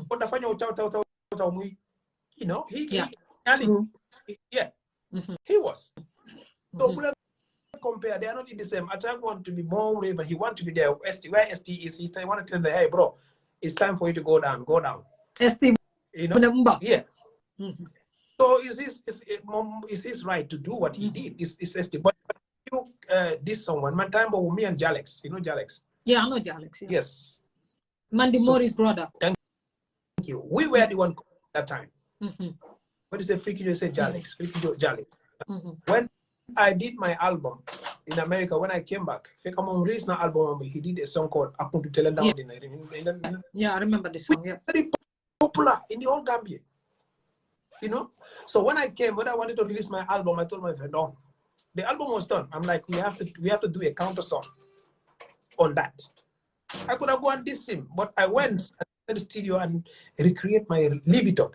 You know Leave It Up? Yeah, Leave It Up, yeah. When I did Leave It Up, 4 play Akuntu Telendanga play Leave It Up. We are like nagging. And that's how you compete. You know? You compete. Compete. If that's want to compete, he has to work hard with songs. Compete. Yeah. You understand? Come that's to his level. Yeah. This and compete. We are not very friends, me and Jalex. We are not friends. The name is slanted because what he wants, that's what I want. Yeah, but we never fight over it. We never quarrel over it. Up to today, we have the good vibes. Up to today that I produce for him. If we have that negative vibe before, they do the vibe. You know? So hallelujah, there is life after music. Yeah. You know? Most artists instrumentally when they know if you record, I'm no problem at you. You guys have to see how you can reconcile because this industry is very small. You know, you might not work in the same band, but have that good vibe. So that's all I'm sure. But not talk each other. Some of them, the one the key mungenyo, man that kill mungenyo, the one the boys. So I mungenyo tell you don't know what can do hair smart kids. So I put them aside. Yeah. You know, so but I know that this is part of it, man. Gee, this number time, but I never responded. Yeah. And in fact, came way 5 years after me, I've been top. You know, I can just have my goal, this is what I want to do. And all those people that were in the video, they were promoters. But even they needed me that time when Fila was coming and open mic. I was the only big artist at Jalex. Lead bone, they were in the video, G from what they say. Now they feel very embarrassed to come to me for a support. I personally take those young artists that I mentioned, Man Male lead from Combo all the way to Basse for those because no one knows them. Nobody dare go there. Nobody knows them. Man Male lead, they came, I took them. I just forget about okay, Kimung's video, Moaji, you want this. If I have that grudge, I don't have anything to do with those people. You know, so this is what it is. Why Munga Amsa favorite artist. I even told this to one girl before. She's a radio presenter. She was playing music. Yeah. This female artist. Suddenly she jumped. Oh, Diu Sangamo is my favorite artist. I'm like you can have your favorite artist. Industry is a favorite artist between you and that artist, but not in the media. Because it's completely jealous. So I Sophia Moy is my favorite artist. If Seth want to come to your show, Sophia Moy is a favorite. I'm down. Put you. No, yeah. You hide those things. I just now make his my fan, but you don't say it publicly. But these people they don't know because they don't study. They just want to view YouTube videos and this more. You have to live it in order to experience these things. Yeah. Man de mange jangade because man feel like they neck every time. ST was my favorite artist. Do mako waxati. Fi tay so bi la. So why so so in man attack dafa okay ki mu ST most favorite artist. Dafa am dal pour yeah. That's true. That's true. And I always said, I love Attack though, to be honest. I do because the reason why I love Attack is because he's cheeky. The man, I like cheeky men. No. He's the most figured of presentable, sellable art. He's more cheeky to say. He's more, okay, let me say, he's more fit. Thank you. That's why I love him. Because like I love ST because I like to listen to his lyrics. But if I want some cheekiness, I just go and play Attack. Like I'm not smiling. Exactly. When he said chocolate, I'm like I can repeat this song until tomorrow. Artists have to have, you must have little thing that people like. Even when he smile, good catch. That's a good catch. I'm going to do this. Setan dara pour dara ñun suma maasi xam nañ ne fii la ST baaxee fii la Atta baaxee but I'm a big fan of him too. Singateh, so did you think like the song was a beef song or it was just people trying to picture it as a beef? Because sometimes people are like little beef the Attack dafa def lo reput chawli, but I've never seen Attack at ST shows when he's got concerts. I've never seen ST at Attack show. So like, was it a beef? Yeah, it is a beef in a way whereby man, I'm the best attire maker. Somebody come in next day after a few months again even a song man no. Yes, I do better attire than you. Hang about on indirectly malamu garwale. You know what I'm saying? Yeah. But fans they exaggerate. You know, and this country, I don't like going to this topic. This country is very divided. No, we have to talk about it. It's very, very divided. Very, very divided. And I think that's one of the reasons why we are facing what we are facing today. When it comes to our political scale and the way things are happening, you know, we are very stuck with this man, Manding Kalaman, Sosela, man, Olaf man, Lila. Man. No, see one thing. Obviously for everybody. Yeah. You understand? So industry we have had so much of that. So I am and social and Manding Kalang and tribalism in the industry. Yeah. The Mandinkas will have more crowd when it comes to those things. Because they'll get the over the hair and what I can warm doors. And what happens after all these two shows that happened, man came out talk to people, they said, I'm not what that day he was talking after ST so in the man. She saw saying I didn't like Manding Teletam chanting. You know, come but you are Mandinka. Yeah, you are Mandinka. Yeah. Oh, so this entertainment is like this. Yeah. You know, when you can have neutral fans, you know, when people say, okay, you know, oh boy endorses Attack for doing this, so the Mandinkas are gonna get mad, or he's supposed to endorse ST because he's a Mandinka. You know what I mean? Yeah. Which is very wrong. You know, the music you can support the artist regardless of what. Even where ST I don't hear what he's saying. Man, do sauce. Yeah. But people they never know. You know what I mean? Yeah. You know, that's it. You know, tribalism is where, but then the fee I think is affecting us developmentally. Yeah. Development because I'm political party I'm gonna key munu dara why because of a tribe lang yes. And in your head that this guy is not capable. There are things in this country more than they can do. Yeah. Singateh Dogomala Fofu, I had someone did a video condemning someone that say Nyim Mandinka minister, and someone who is a Mandinka born and raised came and said, you guys are the people that Sonal Yusi Dekabi. What is Mandinka minister? We don't have Mandinka minister. We have a minister, a Gambian minister. So when I had that, I just saw the video. I had to send it to a friend and said this. And Singateh, I was going to come into that. The tribalism in the music industry is so bad. There was a time old boy came out to say something that he said something on stage. He insulted the whole Mandinka tribe. And old boy was like, I am a born non-Mandinka child, like how would I come out to insult my tribe? So oh boy cannot be a musician and also focus on I'm just gonna focus on Mandinka fans. Like it's so biased and it's so undone. When we talk about oh boy, we that are born and raised Syrian, I love oh boy, I'm a Syrian. So if oh boy tribalist his music, it's like I'm not a Gambian anymore. Yeah. Where would I listen? Because to all of serial. So there is no more like a higher serial singer bo hamne, a popular one bo hamne. Mantam dina dem talk ne. Singateh serial la hara mo support ko. And to be honest, I do say this with one of my admins here. Just nga legi industry bi daf ko dem ba nga hamne. Even though ñi nga hamne all of le ñoo way, they're struggling.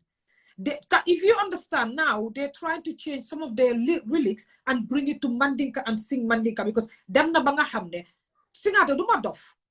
Like I'm very observant.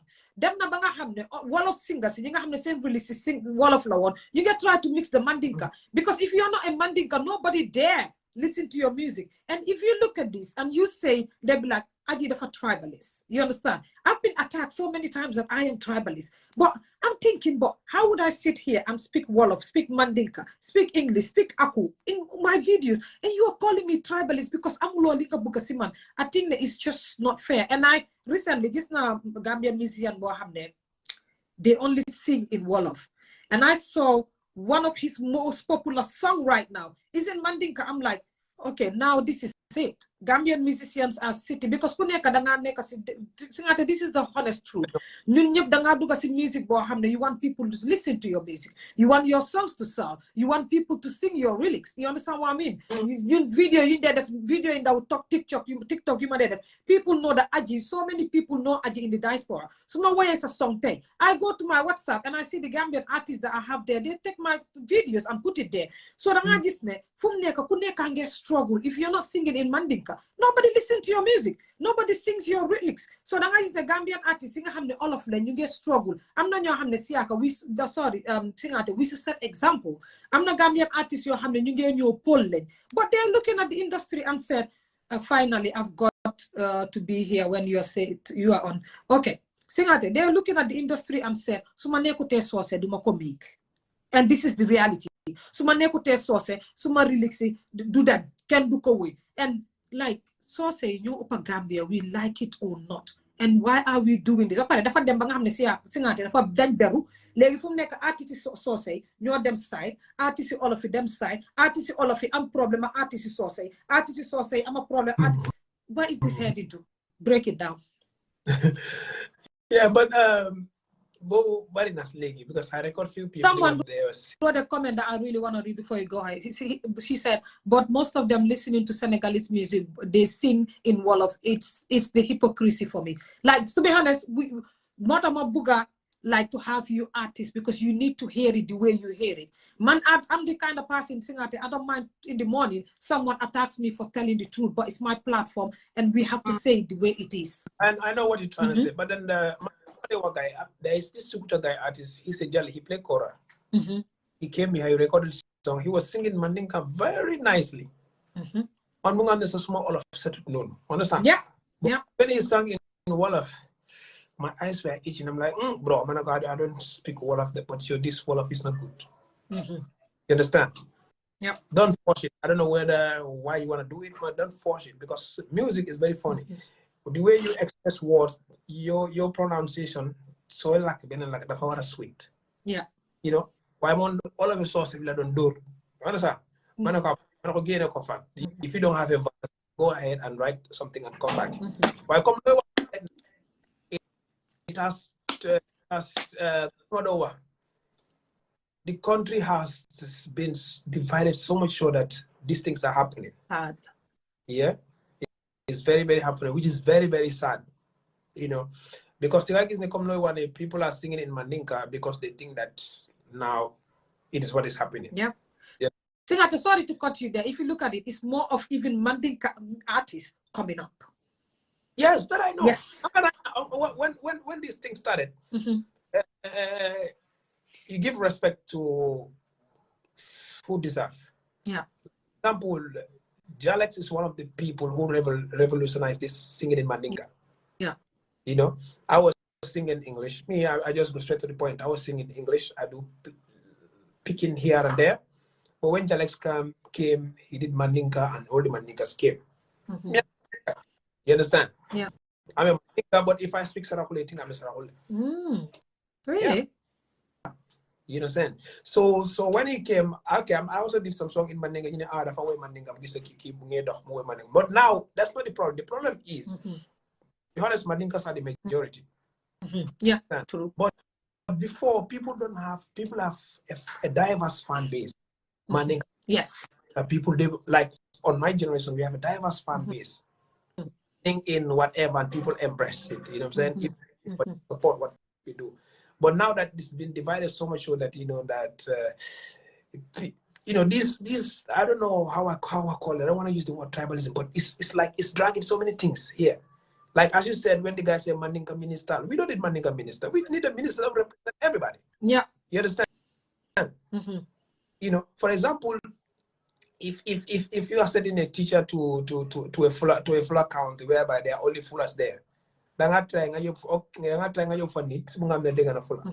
close by that he can communicate with his people that he is serving. Yeah. Like the Pharaoh inauguration, this first inauguration, they put all the cultural groups together.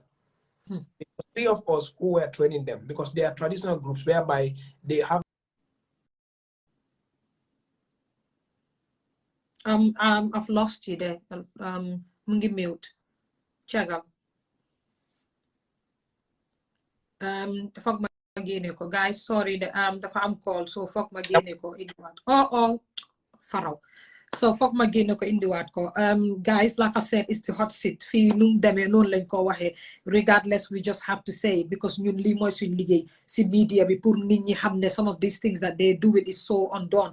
Nekkuñ ci Gambian music industry bi Singateh mun nga send request waaye ñun xam nañ naka la fa demee ak nu mu fa nekk di demee te ñun mi nekk si media bi suñ waxut suñ Gambian music industry bi nii lañ ko def ba rey ko xale yi ñëw di struggle pour war a nekk musicien duñ mun a nekk musicien ñii di dem Sénégal foog ne fii dëkki olof la xaar ma def ko fii dëkki soose la xaar ma def ko fii Singateh mu ngi dugga si noonu ñu may ko mu dugga si siyaaka Singateh xam nga tama la oy siyaaka non su ma neef siyaaka la tudda yoo demal rek man ama far bàyyi man tubaab laa dee nekkal tubaab bi like I said yeah people I think lack of awareness is part of it. Yes, because it's dragging us, it's not helping anybody. Having all those missions, I was inauguration, having all those missions, Jola, Fula, Serere, Manjako, all these things, Sarahule, they took them from everywhere in the country. Yeah. They want to put them in one song. So we've been working with them for 2 weeks. You know, but they were lucky that they have me there because Sarahule yang fanyinge body garawol. They cannot speak any language apart from Sarahule. You know, they don't know I can speak Sarahule. When I came as part of the technical team, those people were left out. I could see them in the town. They don't know what they're saying. I Maryland, I part. You understand? So when I came, I greeted them in Sarahule. They were open their eyes. They were smiling. Because for them, the angel from Garawal, they bring them, put them in a hostel. They cannot connect because they cannot speak the language. Yeah. So when I start speaking Sarahule, suddenly they all start being relieved. Excited, now, this group. So they were there. We did that, but nobody emphasized more. This Mandinka is happening. I'm a producer. I live here now. Yeah, I know. That's why I'm asking you these questions. Okay, so guy you gonna represent. You know, when you look at Mandinka shows, they will come from every angle to come and support. True. But when the good music too, good music, you're doing good music. People support you anyhow. Yes. You understand? For example, I'm not a Mandinka because this is how we take the Gambian music now. But I love Dog Father. When you see, I just love. I'm just obsessed with the guy. Because when I see Dog, I'm happy because that's why I said I look at these Gambian artists different ways. It's the excitement for me with Dog because I pick other people's energy. So when I see Dog, I'm happy. Were some people jealous, yeah? Dog Father was also part of the artist that came to the studio. You know, it was rather unfortunate that I didn't see his program schedule, how he's going to do his show, you know, but then him, maybe when he's listening, I wanted to tell him this personally, but I would say it in the media so other artists can learn from it. Yeah, because they would definitely listen to what you have to say. Trust me, they will come. He is a young artist. He's coming up. When you're coming up as a young artist, you want to connect with brand. You want to connect with advertisement. You want to connect with, you know, adverts and all that stuff. And those things come through your presentation. Why would you go to stage with that thing? Blood everywhere. Tien rato like a witch. Why would you do that? Leave my artist. No, I want other artists to learn. Why would you do that? You don't need that. You're a young artist. When you get big, you have other brands, money coming everywhere, left and right. You can do whatever you want. You know, but as a startup artist, the way you present yourself, you know, if a big company want to have you on their flyer and their board, you put those things on your face, blood everywhere. It's costly. You know what I'm saying? Presentation is more than just having a talent or knowing how to sing. Presentation is very important. Yeah, How you present yourself. Yeah. So one that's the bot I have on his show. I was about telling him when he come, man, I go, okay, kind of okay. You know? There's a lot of things. He's a cute boy. He's nice, young looking guy. Very excited, yeah. Come in, you are beating He's fans, a happy soul. Come with that thing, you know, come with that thing. When he smiles, just like attack, they all have that charisma. Yes. You know what I mean? Yeah. You know, push that. When Nescafe see you or whatever brand sees you, they think that, oh, you know, when you put him like this, he can have different. But not to come with your ever so come with those blood things like you are doing a witchcraft, my dear. I wrote a post because I just love to write funny posts. One time, I think this was last month, I said, if anyone knows dog father, tell him to slow down on the weed, please. Singateh, beside that, didn't tell what's in tribalist music be. I just want to know why Gambian artists, you guys, I think you're the only one that grown. I just want to know why they're so little. And this, if you look at ST, for the longest I've known ST, he's not grown. Like, he's stagnant there. And if you look at Jizzle, I've known Jizzle for as long as Jizzle is just stagnant. And if you look at Dog Father, he's not growing. Like, what is wrong with the growth? When I ask people, are like, man, you know, we Angale, we say, oh, when men start having sex in a very early age, they don't grow. And I'm like, So some will like, it's the weed. I'm like, some like, it's too much intoxication with alcohol and weed. What is happening there? Why Gambian artists didn't they grow? What's wrong? Well, I think most artists think some want to, like, for example, Snoop Dogg just want to be Snoop Dogg. That's his brand. He want to be that slim guy, we know, up to this level. Yeah. But you wouldn't say that he's not grown. You know, he smoke, he does his thing, but maybe that's how he choose. Maybe so they say Jimmy Saduna Amara. And there are some people, but I have seen a lot of artists whereby me when I was freakish, I was very skinny. Yeah, but listen, you've grown, you've been tall, you've by weight and all of that. But look, Freakido, you know what I'm saying? Look at ST back those years. ST is just like still tiny little, and you have many. But maybe when I came up that way, I get into training. I do weightlifting. I was very self-conscious. You know, I get into lifting, you know, suddenly you've been touring, you reserve. I don't, because you said I don't smoke. I stopped smoking since after I released my first album in 2006 when I went to America. Congrats. Limata ngay gurodi. Wahla secret bi ñu bay. Dama son. Smoke, I don't, you know, kill myself with all the skin that, like the lack of sleep, you know, all the intoxication. I don't know how they feel. I just make sure I have my routines, eat, do your yoga, this and that, and that he grow. But also decapitated. No grow no do that. No do that. Nga si malo ni chicken you will not grow. Man, you are fertilizer la artist. And most of the boys, they don't eat on time. You understand? Let me tell you this. I didn't know, like, this is your level of honesty, because I've invited Gambian artists here, and when I ask questions, they're like, I did it. Like, they dodge the question. But I'm just loving it. Like, you're no. But you don't eat on time. For example, do they tell it? I is a big artist. Do they tell it? I told him last time. He think he might go, bro. You see, artists that stay up all night and sleep all day by 5 o'clock.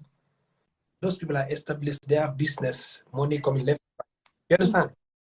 You are there, but you are not fully there. But you don't know goodie. So them tell you, don't help before single. Everyone goes to bed. Your time of my help. Everyone closed their office. When I was doing my music, so I'm a show. I don't depend on going to studio and shows. Those who know, I'm always crisscrossing Kairaba Avenue on weekdays. Companies, you look for advertisements, you look for sponsorship, you look for projects, you know, what you can do, get money. Because when there is no show, how would you survive? You understand? Yep. Why would I talk the whole night with the boys, and then the whole night, porn, attire the whole night, while them clubbing, and you're so to the door, it'll be 5 o'clock.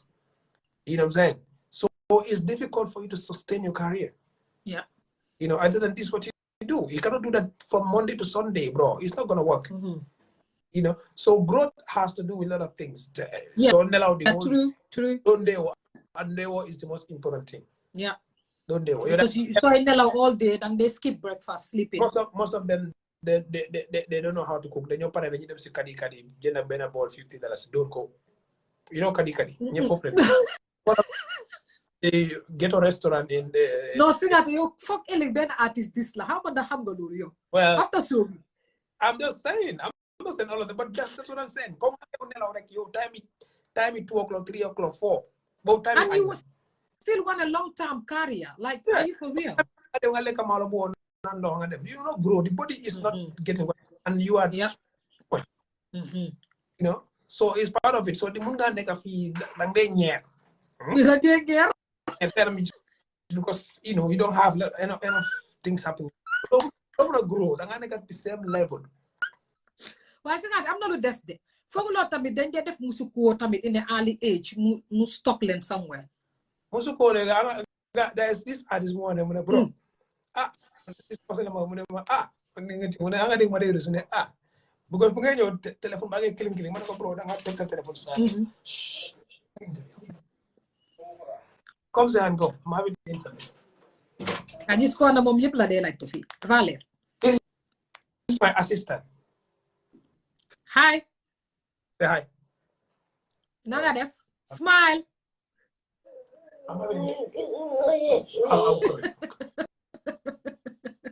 kii xolam neexut attention la buga Singateh nga ne musuko bi mu ne naka call mu ngi fi téléphone ba ngay rek man ko you know my number one problem why I don't like people coming here when they are not working telephone because some people dañoo nekk fi yaa ngi dem ci studio suddenly guy ubi WhatsApp story nga dégg noise da ngay tiit sa fu moo jógee you know if they don't have earpiece or you don't put it down so it's like it's normal problem when I brought your phone is too busy when bro I'm gonna be at the alone see so when man ko do soto de baro muso ko soto you know what that mean they don't have money but it's normal you know but when you check anyway I wouldn't say that's what they do but one thing I know for sure is nyaka tela nelaw it won't grow but a decapitamen boy oof you have to be drinking a lot of water dehydration most of the people that they meeting and they got them up countries maybe you don't drink enough water no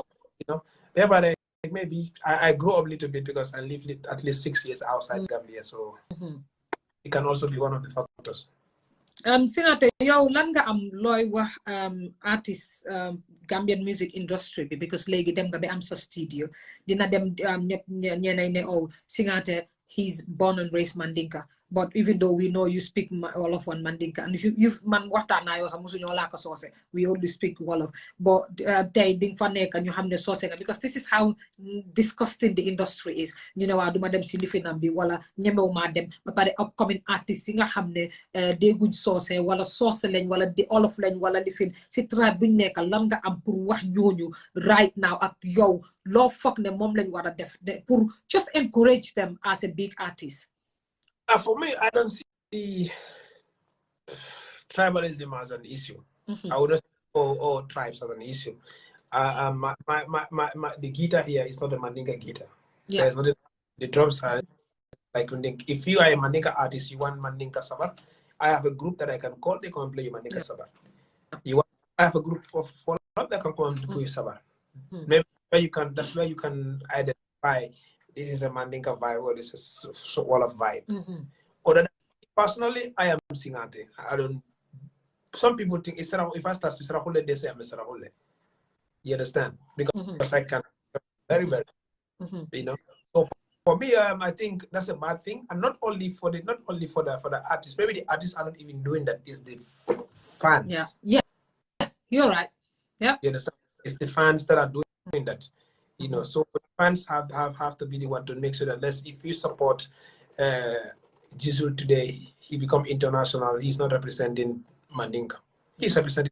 If we have this message, we will go far. But as we still stuck with this thing because of Mandinka artists like support. That's literally like that. You don't know much. Sorry about it. No, it shouldn't be that way. If I have to say I have to support, but I have to support. Wait 1 second. Singateh man sa togu bi rek nga ma war a may man ma def ko fii suma studio man tam ma create studio nii. Togu bi that is one of my favorite togu. Yeah, I love it. Yeah, go ahead. So if I have to say I support Aji because Aji is a Mandinka, and I know personally Aji is not qualified for this, then I'm stupid. So but now for the promoters, they flow. The fans, they have to know this industry. No one is representing any tribe here. All these young people that are coming, they are all singing. They all want to get success. They all want to get a career. They all want to make a living. They all somebody today. Let's support all of them. Yeah. Understand? So let's support all of them. And then the other thing is the promoters as well. So we say some shows are failing. The promoters, they give their heart to one individual than the other. So they have to be very strict and very open. Biased. We have Gambia, mom, is a very small country, but we seems to be nice, but we are not nice people. We seems to be nice, but we are not nice. Okay, so this guy Jude away. You see the guy that test right now? Let me see. Jude away. No, I haven't seen it. He said, don't forget Yeah. He said, he is very talented. Yeah. You see this guy? This is the first guy that opened ways for America. He's a Nigerian. He's not even a Gambian. But this guy, I have known him for over 15, 16 years. He never gets my music online. He's a promoter. Never gets online with some so true friends for the Gambia. Then he think that he want to organize something. He moment filed a petition to come to America. This guy right there. I always post him because I've been grateful because Mama Ubi on me. He's not even a Gambian. Yes. So people have to know that okay, there are diverse people there that can help you here and there. So and the promoter where I stopped was that. So I don't know what kind of question they were asking. He said you have to answer the questions that people are sending. But let's embrace everybody and forget about this tribalism because it's not going to help. Both, anyways, in any development oriented, it's not going to help us anywhere. That to be neutral is very important. Yeah, you have an artist that you like. Before you never feel like you have people who are supporting Wali Seka, Gambians, some people who like Isundur. It's normal. You can like ST. It's normal. Yeah. But you're just human, yeah. Yeah, that's about that thing. It's difficult to be honest. What I'm going like Basamba drama, he told me, bro, you just come here in your little corner. And bro, I don't like trouble. I don't even have that energy for this petty talk. Let me just do you're too grown for that. Yeah. It is open for everybody. But if you know everything, not the place for you. But if you think you want to learn something, you want us to collaborate and work, I'm open for it. Yeah. That's very good, Singateh. I think every Gambian artist, because I definitely know that the people will send the video to each other or gossip to them that, oh, have you had Singateh? Because I know how this thing works. Either way, the message would get to all of them and the audience. Because after so bit, I mean, they just the views that they and then you set and see a video in your time. My Gambian, when I said we seems to be nice, but we are not nice people. There is this comment I made on Fadu Network. They came here, they asked me about the government, what is happening. I told them, I was a fan of Yaya. I told them this because he's number one. And I told him that if he was stealing money that time, that there's such a hard is there. Right? You understand? But the organized event, anyone from anywhere, if you have talent, you come, you can play and get a little bit and go home. Yeah. Understand? But I said, all this scandal and all these things that are happening today, these people, when they steal money, they just take it to their family members or they go to Dakar and buy compound. But they went and cut that video. They didn't even check. Controversy. That's for controversy. Yeah. I started saying that to where I ended. They went up one pass to make it look like on the one. Yeah, that's for controversy for the page. This is what I said. Our people, we seem to be nice, but we are not nice. Slowly they're looking for, but there's this little bit of, I don't know how you say it in English or Wolof. Well, but you understand that every page would create any controversy. pour nit ñëw si page bi. Singateh, I just have 2-3 more questions to go. Dama bëgg a xam yow wax sa xalaat coow bi am na fi kenn gisu la si wax sa xalaat flyer or nga involve si wax sa xalaat, and many Gambian artists have boycott wax sa xalaat, and some are boycotting already, and at some point a Gambian artist even said, oh, I threw my award in the bin. So what is it with you with the wax sa xalaat? Are you not invited, or did you boycott the wax sa xalaat, or what is happening with it? Wax sa xalaat, at the beginning I was part of it. They put me in and all the stuff. And all those people, when I was doing music, they literally don't even think they would even sit on the radio or something. You understand? So when they did their category for best foreign artist, that's one thing I don't like is bias.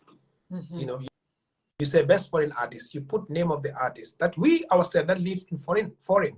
We know who is doing more work than the other. You never look. You understand? But you went and give the award to somebody that literally is an artist and a DJ, and when he leave his city, he doesn't go and play as an artist, he go and play as a DJ. But you give award to that person because you are managing that person, that artist, you are close to that artist. This was my first comment. I didn't even choose myself. I said that year, Rebellion Recorder should be the artist of the year, best foreign artist of the year, because of he did this, he did that, he did that. They were upset because just as I'm talking to you, I just speak my mind. I don't care how you take it. You know. Number two, they bring. I wasn't into production at that time. They bring producer of the year. They give that award to someone who is not a producer. He's just an engineer. So you're just trying to say one of the reasons is favorism. Exactly. So I said it's because that guy is recording, blah blah blah blah blah. They give it to him. I said a producer is someone who compose music, record music. You understand? But a producer is not someone just bring his downloaded beat from YouTube or somewhere. You just put it in your computer, you give him the microphone, he record, he just mix and give it to that person. You are not a producer, you are an engineer. Smart, but this guy knows what he's telling us. So when I got that one too, he's not a producer. They call them after I'm not a producer. I just see my name, then they give it to me. Man, I go, this is it. This is why I speak my mind. From there, you talk. No, they were not even calling my name. Man, matters like a few times later, and I just like it's normal, man. When I just said what I have to say, up to today, that little bit, because along the line they came to see why other artists are not joining them. Okay. Why others are backing off. Singateh, do people, a lot of, because somebody interview artists, and I've got so many of them that, like, few of them that I interviewed already, but speaking to them, they like have a bias, like you're saying, this favorism, but many of them Tamit saying, okay, this show is about the business, it's not genuine, it's for business reason. So yo, Tamit, do you think that it's a business reason, it's not genuine?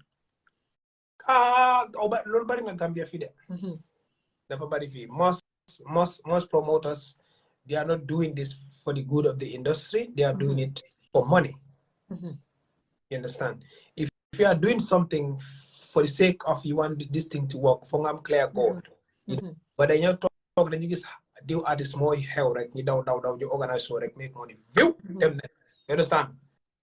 So is that artist not more there? They don't have anything to do with them. I'm going to business and your You understand? Yeah. When open mic came, they go open mic every year. Then they street shows every month. Then you know who they for stage. For talent artists, young artists, for guy for fenye. You them talent, then you the center stage. Talent rapper, you find a yep nyo bena egg. So that's where they spot talent artists. No yep gina bena. You were doing that monthly. You understand? But when you did open my Feso Stadium, that monthly thing you were doing, fade away. Yeah, it fade away. The picture of making money. You about how what you were doing, what make up, because that's when everyone is anticipating for the open mic. So that means you don't want to struggle anymore, because this hood to hood shows is difficult. Looking for the bigger picture to make one go money every end of the year. You're no more there to support the artists morally. You're no more there to support them to show their talent. You know, nga drop sa radio shows, nga drop all those who to who's events, nga drop feel like nga them one picture, nga talk every artist you come and say ligue. Nga pare nga organize ay them stadium, nga them show, nga fega nga TSN million nga nibi. When you forget about how everything started, what made that open mic started? You shouldn't kill that. That thing has to go. You understand? But when the artists themselves came to realize that they need to use, we can go to the stadium and organize our own events. Yeah. Now that's why all are doing their own event. Time of I fit them stadium. Yeah. They started it, things start working for them. Yeah. So Gambia, people are what I say, even government level, people are working to make, but they are not working to make progress.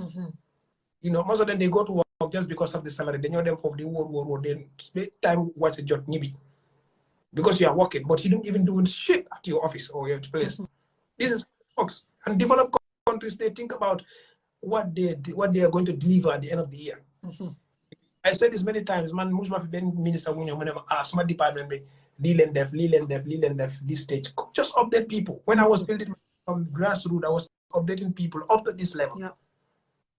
People know that, oh, this guy has done this, he's been keeping us updated. But funny, doggies can don't know what is happening. I talk like elections when you're a guy come down. That's how this country works, and that's the mentality we have to put aside, you know. My digga. I think that's why I'm so proud of you to have you here. And you gave me this Singateh that I expect in all Gambians. Like, be honest. Be you at work because no la place di change, no la nini di change. For example, bu ST nyowe to the Birmingham what's it called again? Gambian weekend. When it came, I just felt like a big artist was being used and the show was poor, it was bad, it was this. I have to sit here on my platform. Hundreds of people are watching me, and I have to say how I feel. Mangi deka Birmingham, ham organizer, ham kuko organize, ham yep, and you know what? It was a big problem that I did that video, and I said, you know what? If ST or somebody else comes back again, and you guys do the same thing, I'm just gonna come back to my platform because it's not gonna stop. And you know what? The faneka problem bu magbo hamne bir Birmingham. So many even people like kiko organize. I don't call me. I call because hamna ajimoy can mu call man. You have problem. But it's the honesty for me. When I went to that show, it was. Producer yangi start fena pare yangi on ni si fo xamne big artist la ñepp ngi préparer event bi nga dem duñu yobbu ci ben neeg bo xamne dafa melni four nga jël ñun ñepp nga def ñu fa comme ay petit sadde yo fan nga dem ci Europe bi ni so niti di home like are you for real? People's got asthma, people's got health issues, and you're inviting an artist bo xamne nga dem dugo ko ci four so commencé di woy mu daanu fofu nonu and that disgrace artist bo. So I had to sit here and say and the whole Birmingham were upset, the organizers. I said, okay, bloody hell, hang on a minute, this is my video, but next time I'm going to organize so. So I'm definitely a postcode, but I'm before my video because no lab get problem. So I think that I just, like I said, we have to be honest to each other, treat each other right, and be there for each other, groom each other. Just to ask about Gambian music, fang the Gambian music did not them international level to the point that where there will be mainstreams because I don't know where Gambian music is headed to. Well, that one is going to be a difficult question because I said there are a lot of talent. You know, why I'm not so talent alone is not enough.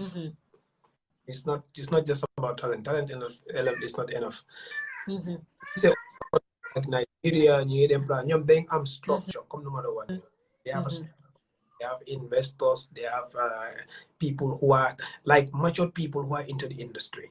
I'm not talking them, but like when you take people like us from there who trying to help these people, there's no order. You know, most of them they don't know, they just know how to host shows. Yeah, they can be like some that they know that definitely what I'm talking about, how much is that, but they can talk like they know. You know, so but then I think we have a long way to go, to be honest, because music time is more than development, you know. But thank God that the boys are doing their thing. What is more important is to is to make something out of what you are doing. Yeah. You know, but a lot of artists, you know, we could have been to so many places, because when I was doing my thing, when Ekon was right hot, Hakim Dafmayo Beskeri Hakim, I met him. I got some chance to make a song with him, I would have been a little bit out there. You know what I mean? But like I said, also is important. Why Gambia fi pahla? Yeah. You know, fi pahla the world they don't know. But number 2 is about quality of it. Quality. I saw G wrote a tweet about how can he remove in everybody's head that he was once a Gambian artist. He said that, but I don't know what's the reason. But I could feel maybe the work is the amount of nonsense coming out. It's embarrassing. He's not proud of it anymore. Yes. You know, when people are telling Singateh, you have to come back, I'm like, bro, I don't think so. I have energy anymore. I don't have the energy anymore. And then number 2, the way things are coming, you know, one, you know, in as much as you want to do this, but if things are coming here and there, they want to live in. You know, Singateh, if we say Gambian music is not moving, like, who are we to blame? It's stagnant. It's not moving. Like, who are we to blame? It's no structure. I'm going to turn promoters in here. But one, I would example number 1, you calling people to your concert, Pesal, Q City or Stadium. Ngadem for no the mind, the lips, not even lips singing. Huh? And I got no. I close my studio to go and watch any artist that is lip singing. I go to concert, you might invite when I know that they are playing live.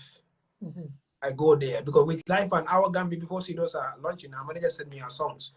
What do you think we should do? Do we do a playback or a live? So when I did a show before that, my mom makes a live concert, but I think she's very good with live. You don't have to do all the song live, but pick few songs and they play live, because live you will have more ambience. Yeah, you understand? You will have more breaks. You have more control over your stage. You know, I'm gonna a long list of songs. One song is lasting for 3 minutes. You can take it to 15 minutes, 20 minutes. Because understand? People will give you money, and when they go by that, she did very great. And our is ready. Yeah, that's our post launching. Launching you very. When you can use that launching, get it to the Harleys, pay the band, rehearse with the band, have a very good recording, like video recording. Yeah, perform. And most of the time, all the songs, you as an artist, you didn't have that big source. The crowd did songs. Those struggles are when you are singing. Yeah. You sing with the crowd, have that material, pay money for that material.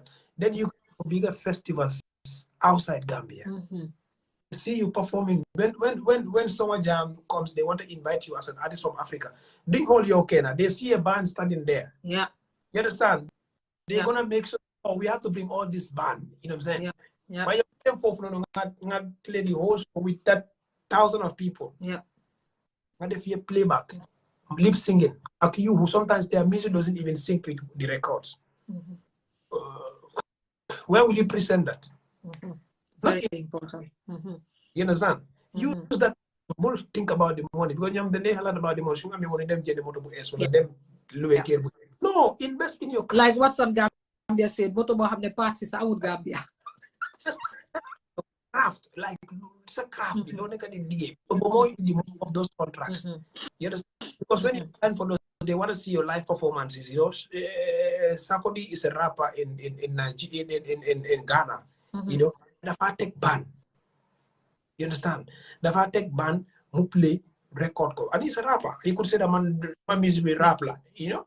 Yeah. Man, so much studio if you playing I'm not a live drum set. I'm not a guitar.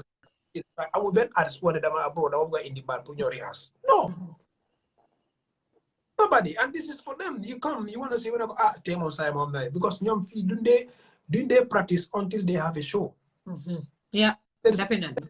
They practice do they run for 2 weeks. He's there. He know his songs. He's been playing with his band. They know each other for a long time.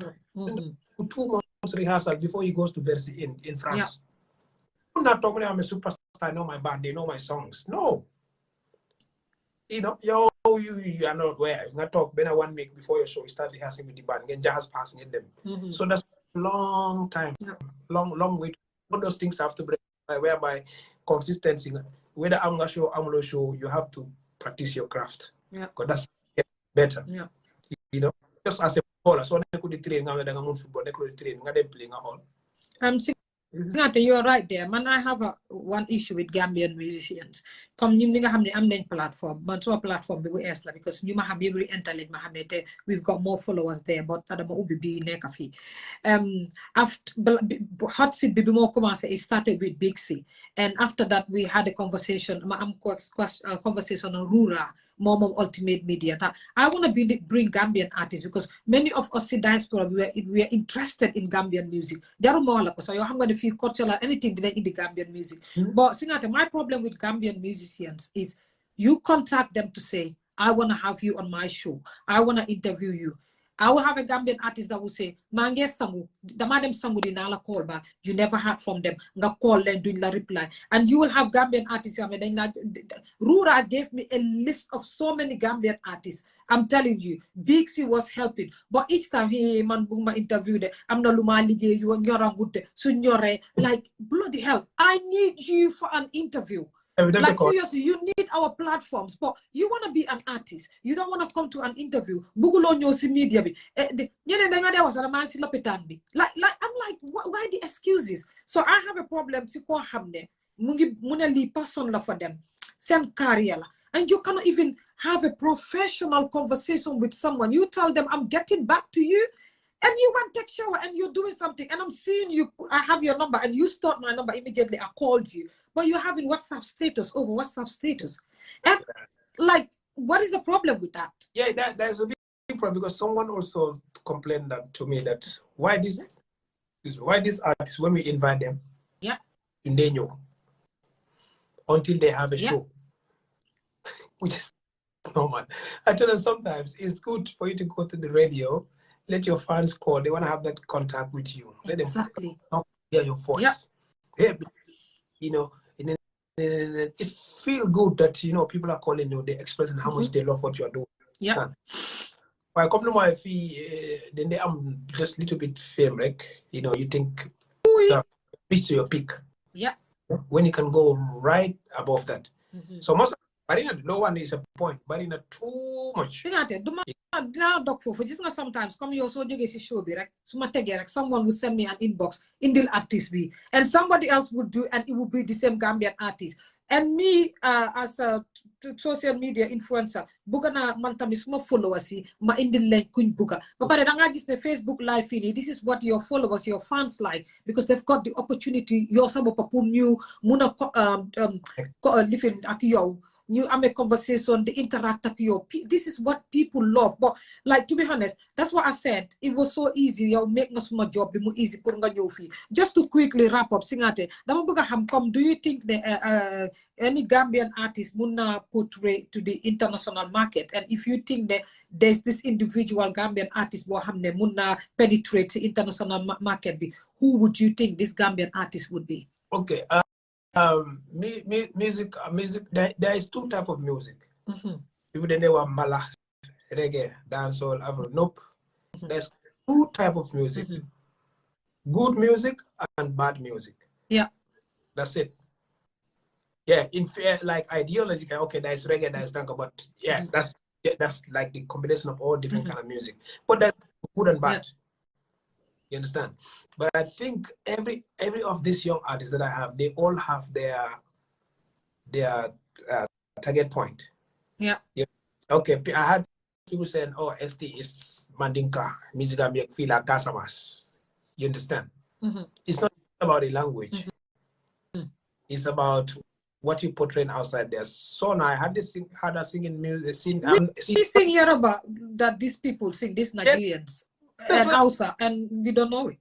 That's what I'm saying. But on previous, what I said before, you got international point when you start working international point. Yeah. Because new time when come like I said, we have very limited resources compared to today. New time when again album, ni joge be brika wa dem be kere once and banjul dem jena sa cassette. Now people can just stream on Spotify. They can just stream on Audio Mac for free. WhatsApp, listen for free. Yeah. They have easy access to push their things to go. But as I said, material content is what is more important. Initial content is not about a dog a 2-minute video or a 1-second video from my song.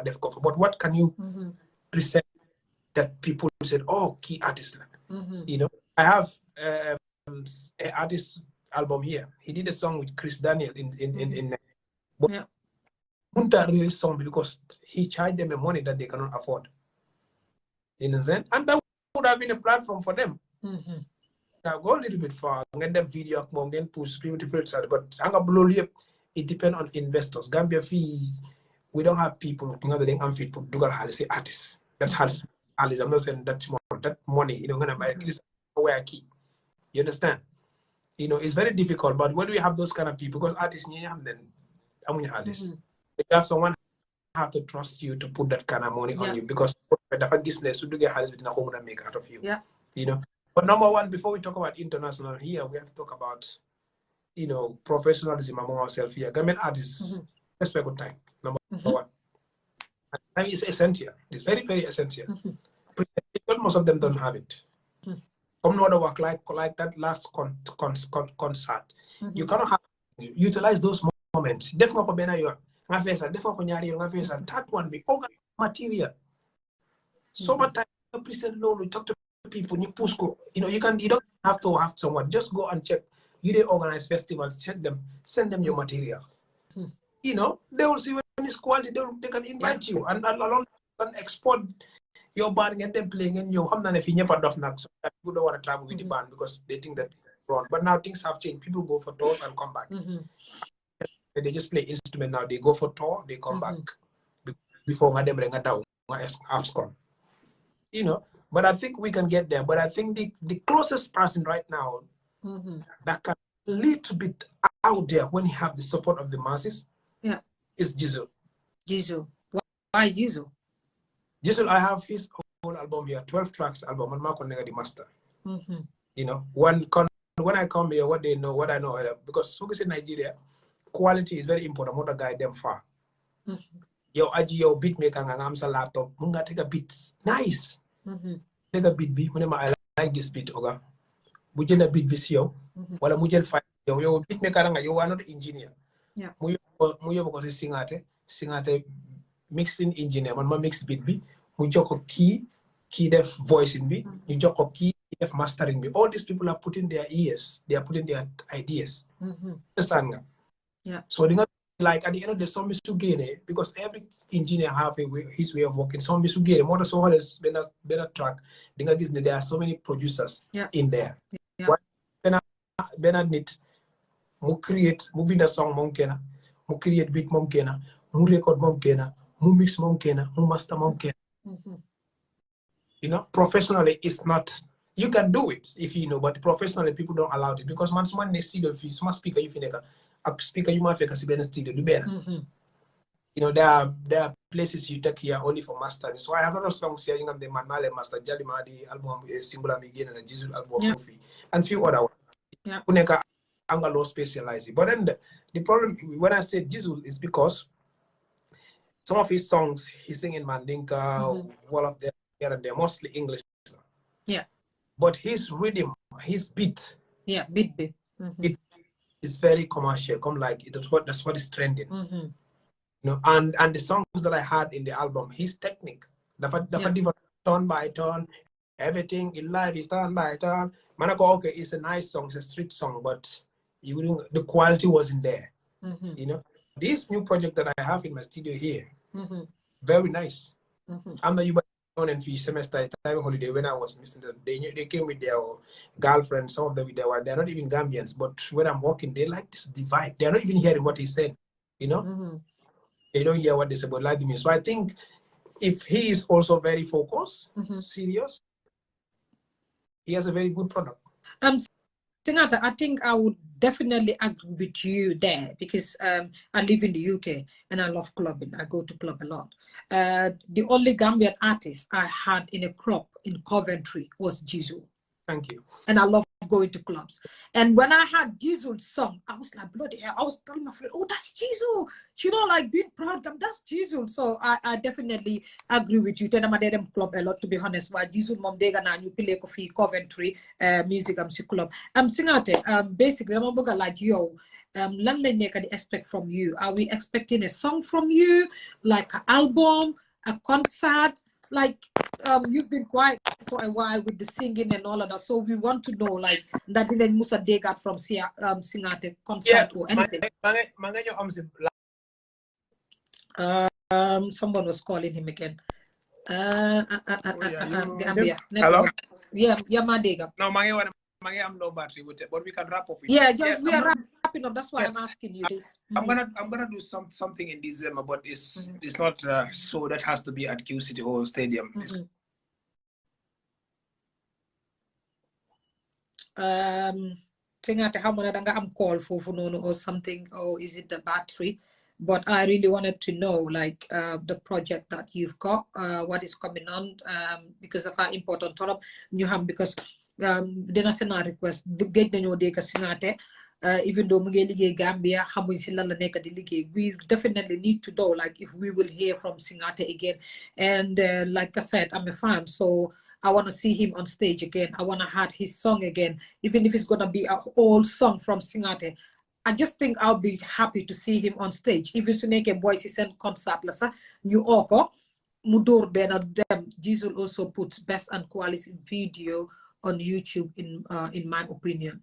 Perfect. So guy again, so Singateh, if you're there, I think yeah, we wrapping up. So I definitely need to hear from you what you've got.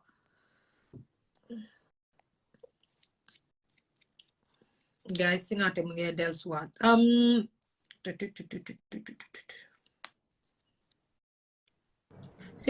Singateh, yeah, quickly tell me, what is cooking? Yeah, what that's what people are asking me. I think I told them I have over 2 albums because I produce music every day. Yeah. You understand? But come no matter what, before the time, because when you start singing and people want to book you shows here and there, you have to be there. You understand? And then what I started right now, I don't want anything, because when you start singing, the hype start coming back again. You get distraction of what you want to accomplish. You understand? You start focusing more on your self-production than music ever feel. Yeah. You know, before I give my heart to someone to do that, I want to, how can I do all this for myself? And then right now I want to give these guys all I know and what I can put into them. I might release an album for listening purposes, and then a lot of people have following. Come like man, smart time with Jamano, the people that know me, my music.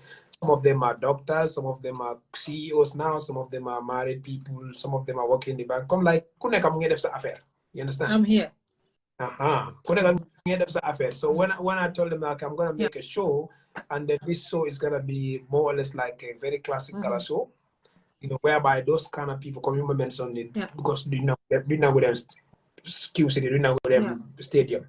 Do it at Kairaba or Penchami or somewhere cozy, you know. Bring the band and then let me take them back to old school vibe, you know.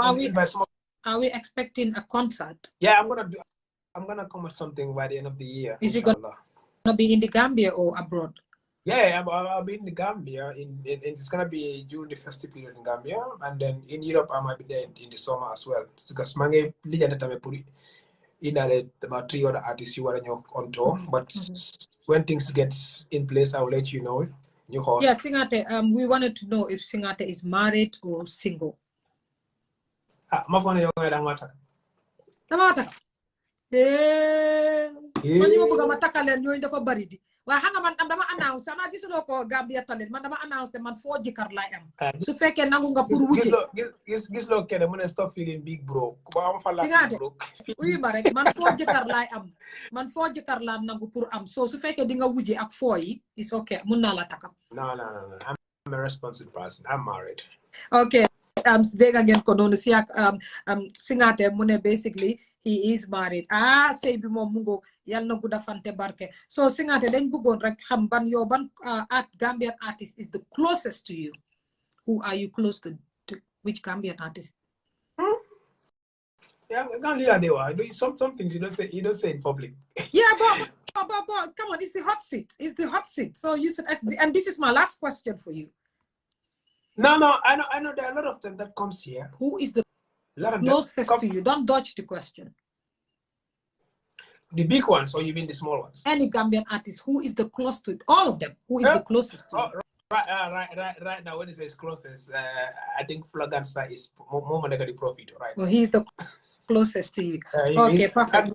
He's a young guy, you know. And then when it's the closest, most of these people, they come here just for work. Because no, I'm just saying, like the one that you've got a little bit friendship that you know, or them see more and you guys have a chat. Yeah, they just come here, and I even when I was a musician, during my time, I have people that I reach out to. Most people are like, for example, you know, Usman Dambel, DBC. You don't know, man. He's some Kotola when he was Manima Dambele in UK. Oh, I know her. The elder brother. Okay. He's one of the people that I can visit and talk to because cooked up my ideas. You know, I was a small, but I was a young man coming. So probably most of these artists I'm not very close with them. Working relationship is very good, but come hang out. Soon jamano di better. Mag do they hang out.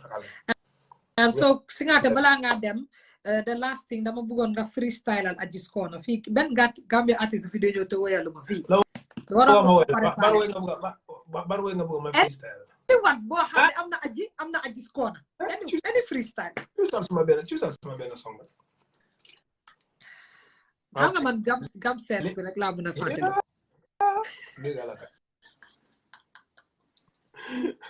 Ak Singateh Rice wala Singateh Rice dugal ma ci Singateh Rice nga xamne soko waré change relax dina fa nekk. Singateh Rice nga bëgg. Wow, Singateh Rice. Singateh Rice and all of them get panic. Yes, me coming hard like a supersonic. Singateh Rice and all of them get worried. Cause long time me they on the journey. I'm a smile. Singateh Rice. Well then, the music that we sing is for the upliftment. Youth and youth stand up for our fulfillment. I miss the struggle we also to get our achievements. Both time we rasta boy. But Munala your latest favorite. Struggle in the ghetto, trying to find a better life. Trying to do all I can to see my future get it right. But some bad-minded people, they always wanna see you down. And some wicked people, they always wanna see you frown. But if they try, I know Jah will never succeed. I can remember this one. Oh Lord, cause I know Jah will be there to rescue you. Yeah. But if you still use your mind, They sound right. everything will be straight. And if you still hold on strong, yes, I know you get it right. Whoa. I just gonna why. Leave it up. Yeah. I just gonna leave it up and I guy. Leave it up. Singateh, hanga man di mo ta invite artist dañ ma dey make ma happy. Man suma di man way rek la bëgg music. Thank you very much Singateh. I'm so happy. So ñëwee Gambia rek ma invite la si studio. Wow, yow dama ñëw Gambia nga invite ma si studio bi ma ñëw foofu no man foog ma vlog wan nit ñi ne ñëw naa seet si la après da nga ñëw Norway tamit si sama bi ñu am concert. Waaw suñ week bi na la inform. You have to come. Def bam neex waaw yëpp saf ko waaw man fu nekk lay dugga so guys xam naa ne 2 hours yi toog ko métti na bot bugga liñ bugga rek moo ko waral te xam naa ne laajte ngeen Singateh moo tax ma ne xaaral ma dem lokati ko and Singateh thank you very much happy Ramadan bi mooy nekk suma last hot seat ndeysaan Singateh moo ko tëj mais after Ramadan so guys thank you very much for supporting maa ngi def Singateh si kaw fii page am bi tamit mun ngeen dem follow Singateh if ngeen dem YouTube na support leen Gambia artistes yi ñu nekk Gambia tamit ku bëgg a nekk artiste demal nga dem foofu su nekk théâtre la sax dem théâtre kat nga demal si studio bi so waaw naga ñëw de bagage yëpp a ngi Singateh xool leen nu mu sexee rek xool leen fi mooy happy corner you come Mungo Have AC session. sa am ngeen ko fa. No, Doo leen tàngaay. no. From tomorrow, guys, you know, am sensation nice because I'm not tanga today under recording. So it's a silence AC. So and you do not hear the noise of it, so you can walk while you are still comfortable doing what you have to do. Mungo Gambia. This You is know what ko we have. dégg Yes. So now, guys, I will love you and leave you. So, guys, have a good night. Have a nice Ramadan. Did not try not to behave to Ramadan. Did not buy the not too much. I buy the one where he nonsense. So, I love you guys and leave you. Kiss, kiss. Good night. Good night. Bye.